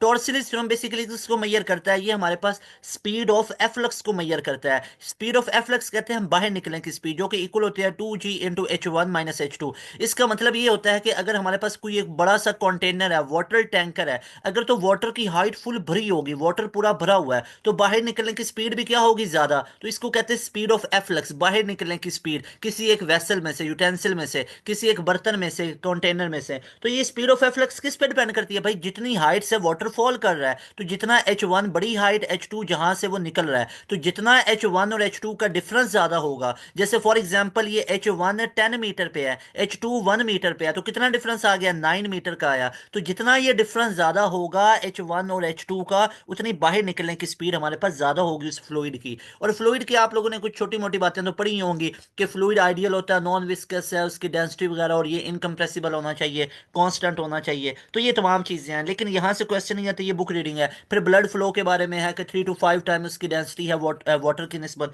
तो फलां फला वो तमाम चीजें आप लोग बुक से भी पढ़ते रहते हो। यहाँ पे जो मेन चीजें हैं वो मैं आप लोगों के साथ डिस्कस कर रहा हूँ। इसके बाद हमारे पास आ जाता है दैट इज चैप्टर नंबर 7। तो डियर स्टूडेंट्स, हमारे पास chapter number 7 most important chapter है, जहां से कैलकुलेशन बेस वाले क्वेश्चन पूछे जाते हैं। सबसे पहले तो यहाँ पे जो सबसे ज्यादा अभी आया था, अगर मैं बात करूं नस्ट NET 1 की, जो कि हमारे पास 2024 में हुआ है, दिसंबर के अंदर हुआ है, 30 नवंबर से लेके आप लोगों का 12 दिसंबर तक ये चलता गया। तो इसके अंदर सबसे पहले जो इंपॉर्टेंट एमसीक्यूज आया वो ये आया हुआ था कि टाइम पीरियड की वेरिएशन को डिस्कस किया गया था कि टाइम पीरियड में वेरिएशंस किस तरीके से आती हैं। मिसाल के तौर पे अगर मान लो हमारे पास, मैं कुछ रीजन्स आपको बताना चाहता हूं कि कराची है, हमारे पास लाहौर है, और इस्लामाबाद है, और हमारे पास K2 है। अगर इन तमाम एरियाज को आप देखो तो मैं आपसे कुछ दो तीन चीजें पूछना चाहता हूं। मुझे सिंपल बताओ टाइम पीरियड कहां पे ज्यादा होगा, कम होगा, और मुझे साथ में फ्रीक्वेंसी बता दो। तो भाई simple is that you will come to know about this relation that one is 2 pi into L upon में जी आ गया। तो आपको पता है टाइम पीरियड ग्रेविटी के इनवर्सली प्रोपोर्शनल होगा। एक तो ये चीज आपको पता है। अच्छा, अब दूसरा टाइम पीरियड और फ्रीक्वेंसी में आपको ये पता है कि टाइम पीरियड और फ्रीक्वेंसी इनवर्सली प्रोपोर्शनल होते हैं। अब सुनो भाई, जिसमें ग्रेविटी कम होगी, जिसमें ग्रेविटी कम होगी टाइम पीरियड ज्यादा। ग्रेविटी कब हमारे पास कम होगी? जब हाइट पे चलते जाओ। तो भाई K2 पे जाओगे तो वहां पे ग्रेविटी आपको कम होगी। ग्रेविटी कम तो टाइम पीरियड ज्यादा होगा। टाइम पीरियड ज्यादा तो फ्रीक्वेंसी कम होगी। अब आ जाओ कराची में। कराची के अंदर ग्रेविटी क्या होगी? ज्यादा। भाई कंपैरेटिवली बता रहा हूं, कंपैरेटिवली K2 और कराची में कंपैरिजन कर रहा हूं। सी लेवल पे है कराची, तो यहां पे ग्रेविटी ज्यादा। ग्रेविटी ज्यादा तो टाइम पीरियड कम। टाइम पीरियड कम तो फ्रीक्वेंसी ज्यादा। तो भाई ये नस्ट के अंदर क्वेश्चन आया हुआ था कि what will be the frequency in Karachi and K2 and what will be the time period in Karachi and K2। Karachi और K2 के अंदर टाइम पीरियड क्या होगा? तो रिमेंबर कि कराची के अंदर ग्रेविटी, भाई कंपैरेटिवली ग्रेविटी की बात हो रही है, कोई इतना डिफरेंस नहीं होगा। आप कराची और इस्लामाबाद लाहौर में चले जाओ तो वहां पे कोई आपको ग्रेविटी का कोई इतना बड़ा डिफरेंस नहीं होगा, unless you are going to moon. जब तक चांद पे ना जाए वहां पे या किसी और प्लेनेट पे, तो वहां पे ग्रेविटी एक क्लियर कट शो होती है। लेकिन एक कंपैरिजन है ना, यहाँ पे माइन्यूट से माइन्यूट वैल्यू भी मैटर कर रही होती है। तो रिमेंबर रिमेंबर कि यहाँ पे ग्रेविटी हमारे पास कम होगी, टाइम पीरियड ज्यादा, और जहां पे टाइम पीरियड ज्यादा ज्यादा वहां पे फ्रीक्वेंसी कम होगी। अच्छा, अब इसके बाद हमारे पास टाइम पीरियड के अंदर से ये बड़ा इंपॉर्टेंट चीजें पूछी जाती हैं कि हमारे पास ये जो टाइम पीरियड होता है ये क्या क्या होता है। आपको पता ही है जो सेकंड पेंडुलम है, जो time period of second pendulum है वो कितना होता है आपको पता ही है। जो हमारे पास time period of first pendulum है ये 1 सेकंड होगा, और जो time period of second pendulum होगा ये हमारे पास 2 सेकंड होगा। लेकिन पेपर में क्या पूछा जाता है? पेपर में पूछा जाता है what will be the length of second pendulum. Second pendulum की लेंथ हमारे पास कितनी होगी? तो याद रख लो सेकंड पेंडुलम की लेंथ होती है हमारे पास दैट इज 0.9939 मीटर, या इसको लिखा जाता है 99.39 सेंटीमीटर। भाई 100 से मैंने मल्टीप्लाई करवा दिया, एक ही बात है। तो ये वैल्यू आपके पास मीटर में है डियर स्टूडेंट्स, और ये नीचे वाली वैल्यू आप लोगों के पास सेंटीमीटर के अंदर है। एक और चीज, अगर मैं आपसे पूछ लूं कि फ्रीक्वेंसी मुझे बताओ ऑफ सेकंड पेंडुलम, तो डियर स्टूडेंट्स आप लोग ये देखेंगे कि भाई सेकंड पेंडुलम की फ्रीक्वेंसी कितनी होगी? That will B frequency is what? That is 1 upon time period. Time period तो 2 सेकंड है, तो दैट विल बी 0.5 हर्ट्स। तो रिमेंबर स्टूडेंट्स, ये तमाम आप लोगों को मेन चैप्टर का थीम बता रहा हूं कि कैलकुलेशन बेस कहां कहां से पूछे जाते हैं। इसके बाद एक बहुत ही फेवरेट क्वेश्चन जो कि ना सिर्फ नस्ट के अंदर पूछा जाता है बल्कि ई कैट में भी ये काफी दफा क्वेश्चन आया हुआ है। कम अज कम भी ये आप लोगों का ई कैट में 10 दफा क्वेश्चन रिपीट हुआ हुआ है। और ये तब का रिपीट हो रहा है जब ई कैट सिर्फ एक हुआ करता था साल में, कोई स्प्रिंग नहीं होता था, कोई राउंड 2 नहीं होते थे। ये तो अभी प्रीवियस ईयर से ई कैट ने यूईटी ने दो दो राउंड लेना शुरू किए हैं ना, पिछले सालों से ये इस तरह नहीं कर रहा था। बिल्कुल ही एक ही ई कैट होता था, यूईटी का एक ही टेस्ट होता था। जैसे अब बाकी है ना सिंध वाली साइड के स्टूडेंट, उनके एनईडी के दो दो राउंड होते हैं, क्या पता 3 राउंड भी ले लें, यूनिवर्सिटी पर डिपेंड करता होता है। तो यहाँ पे जो है पंजाब वाली साइड के स्टूडेंट, वो ये देखेंगे कि जो यूईटी है उसको प्रेफर करना चाहिए। बहुत इंपॉर्टेंट और बहुत ही कमाल की यूनिवर्सिटी है, बहुत ही आप लोगों की इंजीनियरिंग के लिए अहम तरीन यूनिवर्सिटी है, इसको कंसिडर करना चाहिए।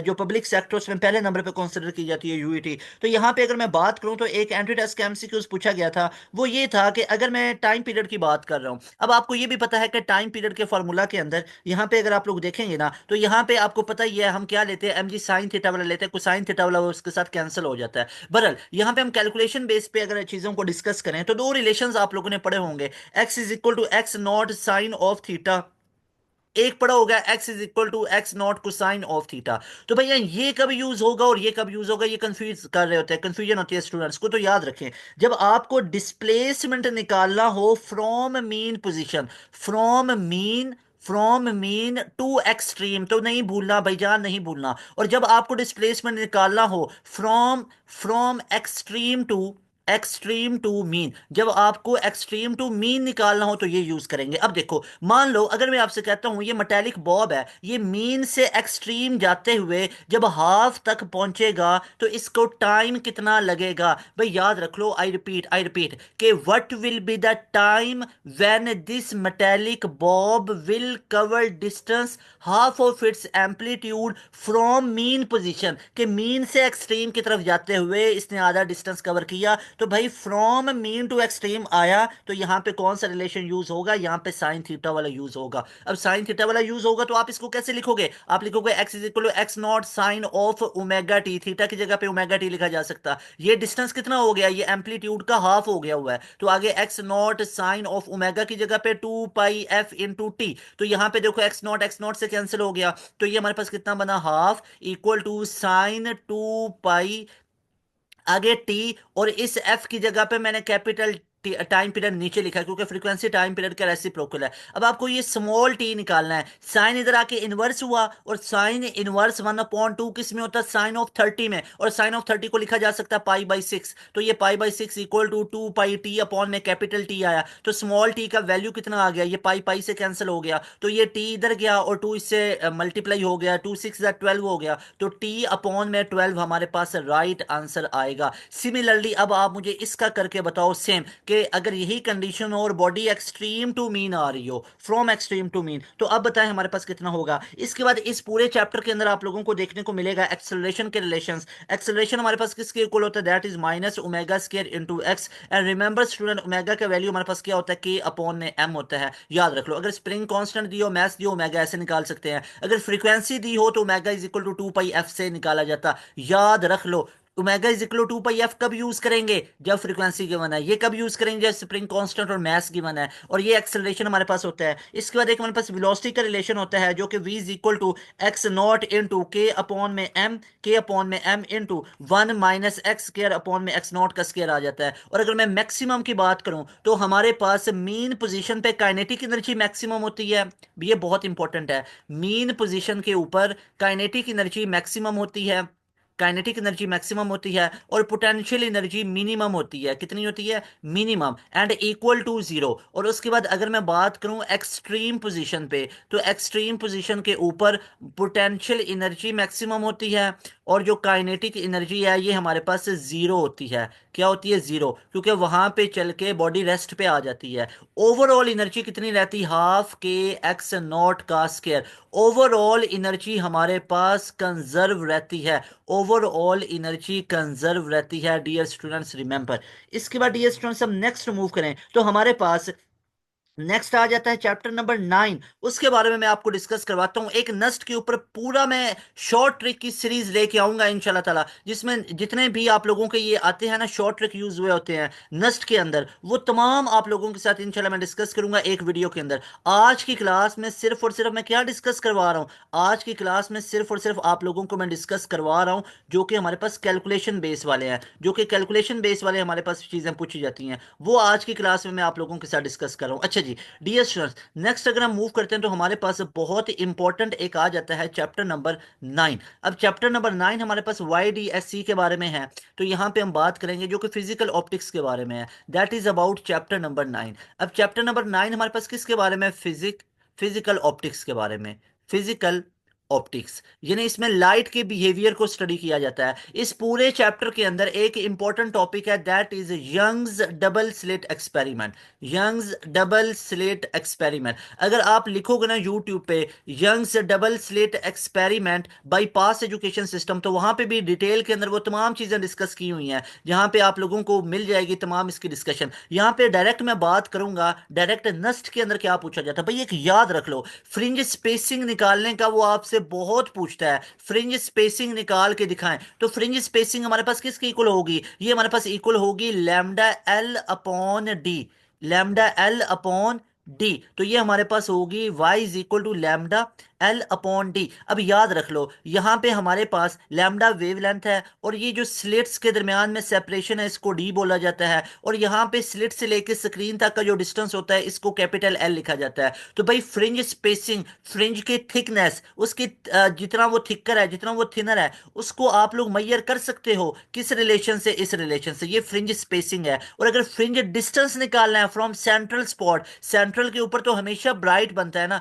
सेंटर के ऊपर तो हमेशा हमेशा ब्राइट बनेगा। सेंटर से किसी ब्राइट तक, सेंटर से किसी डार्क तक वो डिस्टेंस निकालना है तो वो M lambda L upon D हो जाएगा, सिर्फ एम का साथ डिफरेंस आएगा। तो ये दोनों रिलेशंस बहुत पूछता है आपसे, कहता है कि अगर आप लोगों ने फ्रिंज स्पेसिंग को इंक्रीज करना है तो कैसे कर सकते हो भाई, डी को स्लिट के दरमियान सेपरेशन को बढ़ा दो, स्लिट के दरमियान स्लिट को दूर दूर जाके रख दो, ये देखो स्लिट दूर दूर पड़ी हुई है तो स्लिट का डिस्टेंस बढ़ा दो तो फ्रिंज स्पेसिंग कम हो जाएंगी, फ्रिंज स्पेसिंग कम हो जाएंगी। अगर स्लिट का डिस्टेंस कम कर दो, इनको करीब करीब कर दो, तो इससे फ्रिंज स्पेसिंग ज्यादा हो जाएंगी। रिमेंबर स्टूडेंट, तो दैट वाज अबाउट योर वाईडीएसई के, जहां से कैलकुलेशन बेस्ड चीजें आप लोगों से पूछी जाती हैं, इनको भी मेक श्योर करना आप लोगों ने अच्छे तरीके से कर लिया हुआ है। इसके बाद आप लोगों के पास चैप्टर नंबर 10 आ जाता है, चैप्टर नंबर 10 आप लोगों के पास आ जाता है, that is about optical instrument. Optical instrument के बारे में ये चैप्टर हमारे पास आ जाता है, जिसमें जस्ट आप लोगों को मैग्निफिकेशंस को याद रखना है,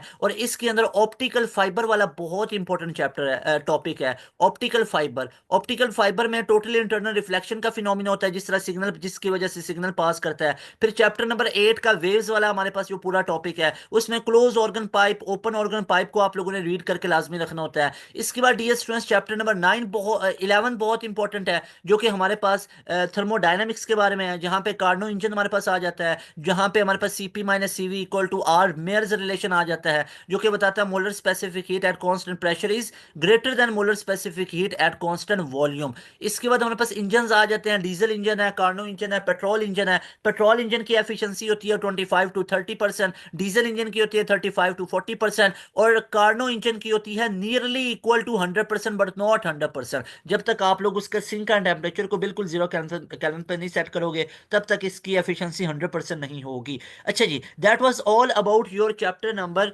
1 to chapter number 11 from your 11 physics. आज की क्लास के अंदर हमने पूरा पोस्टमार्टम किया है 11 फिजिक्स के रिलेटेड, 11 फिजिक्स के रिलेटेड, और हम यहाँ पे बिल्कुल रिजर्व रहे हैं। किस तक रिजर्व रहे हैं? आप लोगों के नस्ट तक, यानी नस्ट के अंदर जितने भी आप लोगों के कैलकुलेशन वाले क्वेश्चंस आते हैं, वो तमाम के तमाम मैंने आप लोगों के साथ इस एक वीडियो में डिस्कस किए हैं। लेकिन वो कैलकुलेशन वाले जो नस्ट के अंदर आते हैं, किसके अंदर से? फिजिक्स के अंदर से। और किन किन चैप्टर्स को मैंने डिस्कस किया? मैंने पूरी 11 फिजिक्स को डिस्कस किया है। और ये मैंने किन किन चीजों को डिस्कस किया, ये अगेन बता देता हूं। मैंने 11 फिजिक्स के अंदर से जितने भी कैलकुलेशन बेस वाले टॉपिक थे ना, यानी जिन टॉपिक्स में से आ सकते हैं और आए हुए हैं नस्ट के अंदर कैलकुलेशन वाले क्वेश्चन फिजिक्स के, तो फिजिक्स के जितने भी कैलकुलेशन वाले क्वेश्चंस आते हैं, न्यूमेरिकल बेस आते हैं, वो तमाम के तमाम हमने इस एक लेक्चर के अंदर कवर किए हैं। 11 फिजिक्स के कवर किए हैं। इंशाल्लाह नेक्स्ट वीडियो जो आएगी वो 12 फिजिक्स के ऊपर आएगी, यानी 12 फिजिक्स के अंदर से कितने आ सकते हैं और किस किस तरह से आ सकते हैं और कौन कौन से आ सकते हैं, वो तमाम। मैं आपको यहाँ पे टॉपिक्स के नाम नहीं लिखवाए हैं, मैंने पूरे टॉपिक्स वो समझाए हैं कि किन किन टॉपिक्स में से वो पूछते हैं कैलकुलेशन वाले क्वेश्चंस और ये तमाम चीजें। डियर स्टूडेंट्स, लास्ट पे यहाँ पे मैं आप लोगों को एक इंपॉर्टेंट अनाउंसमेंट देना चाहता हूँ कि पास एजुकेशन सिस्टम का न्यू प्रीमियम सेशन जो कि 15 जनवरी से स्टार्ट होने जा रहा है, इसके अंदर आप लोग अभी अपनी आज की डेट के अंदर एनरोलमेंट ले सकते हो। हमारे पास ऑल ओवर द पाकिस्तान अल्हम्दुलिल्लाह स्टूडेंट एनरोलमेंट ले रहे होते हैं, तो लिमिटेड स्लॉट्स होती हैं, वी नेवर नो कि हमारे पास कब स्लॉट्स खत्म हो जाएं। लास्ट जो मंथ में हमने सेशन स्टार्ट किया था 15 को, उसमें भी हमें अपनी सीट्स को बढ़ाना पड़ा था, काफी नंबर ऑफ स्टूडेंट हो गए थे, तो अभी भी हमारे पास सीट्स अवेलेबल हैं। 15 वाले सेशन के अंदर आप लोग एनरोलमेंट ले सकते हो। 10 लास्ट डेट है आप लोगों की। 10 से पहले पहले आप लोगों ने एनरोलमेंट लेनी है। उसके बाद हम लोगों ने अपनी जो सेशन होगा, इसकी जो एडमिशन्स होंगे उसको हम क्लोज कर देंगे। उसके बाद नेक्स्ट मंथ में जाके हम आप लोगों के लिए सेशन दोबारा ओपन करेंगे, लेकिन उसमें तो आप लोगों का फरवरी के अंदर तो वो NET 2 के लिए तो नहीं ना होगा, वो तो आगे आप लोगों के NET 3 के लिए होगा। तो if you are sincere about your NET 2, आप लोग अपना नस्ट का एडमिशन सिक्योर करना चाहते हो, तो this session is highly recommended, जिसमें आपको मेरे भाई मेरी बहन, जिसमें आपको करवाया जाएगा, तमाम सिलेबस कवर करवाया जाएगा। और इसमें ना सिर्फ आप लोगों को नस्ट के NET की तैयारी करवाई जाएगी, बल्कि इसमें आप लोगों का NET 2 भी कवर होगा, NET 3 की भी तैयारी होगी, 4 की भी तैयारी होगी। इसमें आप लोगों को ऐसा नहीं है NET 2 तैयार करवा के आपको सेशन से निकाला जाएगा, बिल्कुल भी ऐसा नहीं होगा। आप NET 2 की भी तैयारी करेंगे, 3 की भी करेंगे, 4 की भी करेंगे, साथ में फास्ट यूनिवर्सिटी के एंट्री टेस्ट की तैयारी करवाई जाएगी, साथ में UET का ECAT की तैयारी करवाई जाएगी, साथ में सिंध वाली साइड के स्टूडेंट NED जो को प्रेफर करते हैं उसकी तैयारी करवाई जाएगी। तो ये तमाम यूनिवर्सिटीज के एंट्री टेस्ट की तैयारी आपको एक प्लेटफॉर्म, एक प्रीमियम सेशन में मिलेगी, जो कि हमारा 15 जनवरी से स्टार्ट हो रहा है। अभी आज के डेट में आप लोग अगर एनरोलमेंट करवाएंगे तो क्या सर हम 6 7 8 दिन वेट करेंगे? नेवर स्टूडेंट, ऐसा बिल्कुल भी नहीं होगा। आज की डेट में आप एनरोलमेंट करवाओगे तो एक हमारा रनिंग सेशन है, उस रनिंग सेशन के अंदर आपको इन कर देंगे। साथ में आज की डेट में ही आप लोगों को पूरा रिकॉर्डेड सेशन दे दिया जाएगा। आज ही अभी फॉर एग्जाम्पल आप लोगों ने अभी आज की डेट में आप लोगों ने किसी बच्चे ने 3 बजे एनरोलमेंट करवाई, तो 3 से 4 1 घंटे के अंदर अंदर उसको पूरा रिकॉर्डेड सेशन मिल जाता होता है। 1 घंटे के अंदर आपको पूरे रिकॉर्डेड सेशन की एक्सेस मिल जाती है, जिसमें हमारे तमाम सब्जेक्ट्स के पूरा रिकॉर्डेड सेशन रिकॉर्ड हुआ होता है, वो आपको पकड़ा दिया जाता है, जिसमें lecture notes, PDF, test, worksheets और तमाम चीजें ईच एंड एवरीथिंग होती हैं। वो हमारे पूरे पोर्टल पे जो डेली लाइव क्लासेस हैं वो भी अपलोड होती जाती हैं, साथ साथ एक पूरा रिकॉर्डेड सेशन होता है। और इसके अलावा आप लोगों को डेली लाइव क्लासेस मिलेंगी। अभी आज से हमारी लाइव क्लासेस में आप लोग इन हो सकते हो। उसके बाद 15 जनवरी से जो सेशन स्टार्ट होगा ना, इसमें भी आप लोग इन हो जाओगे, जिसमें आपका सारा स्टार्ट से सिलेबस होगा। लेकिन अभी रनिंग बैच में भी ऐड हो जाओगे ना, तो फायदा होगा, ताकि ये दिन भी वेस्ट नहीं जाएंगे, कुछ पढ़ लोगे, बहुत फायदा होगा। और डियर स्टूडेंट्स, हमें पता है, पास एजुकेशन सिस्टम को पता है कैसे नस्ट को तैयार करवाना है। नस्ट के एनईटी अगर मैं बात करूं तो नस्ट ने जितने भी अपने राउंड लिए, जैसे अगर मैं बात करूं साल 2024 की, तो इसमें ओवरऑल हमारे स्टूडेंट 1000 के करीब हमारे स्टूडेंट नस्ट के अंदर गए थे। अगर मैं बात करूं एनईटी वन की, एनईटी वन में हमारे स्टूडेंट ने टॉप किया पूरी नस्ट के अंदर। पूरी नस्ट यूनिवर्सिटी के अंदर पहली मेरिट पोजीशन लेने वाला हमारा स्टूडेंट है, पास एजुकेशन सिस्टम का पासियन है, जिसकी पहली पोजीशन आई थी। मेरिट पोजीशन की मैं बात कर रहा हूं, क्योंकि आपको पता है नस्ट के एनईटी वन में हमारे स्टूडेंट ने टॉप किया था 168 आउट ऑफ 200। एनईटी टू में भी टॉप किया, थ्री में भी टॉप किया, फोर में भी हमारे स्टूडेंट के 166 मार्क्स थे। तो इसके अलावा पास एजुकेशन सिस्टम के पास पूरी नस्ट यूनिवर्सिटी की पहली मेरिट पोजीशन है। क्योंकि अगर आप नस्ट में 190 भी नंबर ले लो ना, 180 भी ले लो, 170 भी ले लो, यू नेवर नो कि आपकी मेरिट पोजीशन पहली बने या ना बने। लेकिन हमारे पास पास एजुकेशन सिस्टम के पास अल्हम्दुलिल्लाह अल्हम्दुलिल्लाह अल्लाह पाक का फजल है कि पहली मेरिट पोजीशंस भी आई हुई हैं, पहली पोजीशंस भी आई हुई हैं एनईटी की भी, और मेरिट पोजीशन भी पहली आई हुई हैं। तो this is pass education system. हमें पता है कैसे तैयारी करवानी है। यहाँ पे सारे लोग मेहनती बैठे हुए हैं, मेहनत करने वाले बैठे हुए हैं, डेली क्लासेस हो रही हैं। ऐसा नहीं होता है कि कई लोग हैं आप लोगों को 1 2 दिन का ड्रामा लगा रहे होते हैं कि 1 2 दिन आप लोगों की वीक में क्लास होगी और आप लोगों को नस्ट की तैयारी करवाएंगे। तो ऐसे तमाम ड्रामाज जितने आप लोगों को नजर आएंगे, तो एक्टिव होकर रहना है और अलर्ट होकर रहना है भाईजान, कि कौन आपके लिए रियल में मेहनत कर रहा है, कौन सिर्फ आप लोगों को 1 2 दिन का भाषण दे रहा है, और कौन आप लोगों के लिए हर रोज आपके लिए अपनी जिंदगी, अपनी रूटीन में से टाइम निकाल के 4 4 घंटे की आपको क्लासेस दे रहा है, जस्ट 6000 के अंदर। इतनी कम फी में आपको कोई भी इंस्टीट्यूट नजर नहीं आएगा। This is pass education system. तो आज की डेट में अभी आप लोग अपने एनरोलमेंट ले सकते हो। अभी आप लोग वीडियो को पॉज करेंगे, इस नंबर को आप लोग नोट करेंगे ऊपर जो आप लोगों को नजर आ रहा है, 0304066600। अभी की डेट में कर लो, खुश हो जाओगे तुम इंशाल्लाह। तुम्हारी तैयारी लेवल की हो जाएगी। नस्ट के एनईटी टू है, थ्री है, फोर है, साथ में बाकी यूनिवर्सिटीज की भी तैयारी हो जाएंगी। तैमूर हसन मिलेगा आपको नई वीडियो में। मुझे दें इजाजत। अस्सलाम वालेकुम, अल्लाह हाफिज, पाकिस्तान जिंदाबाद।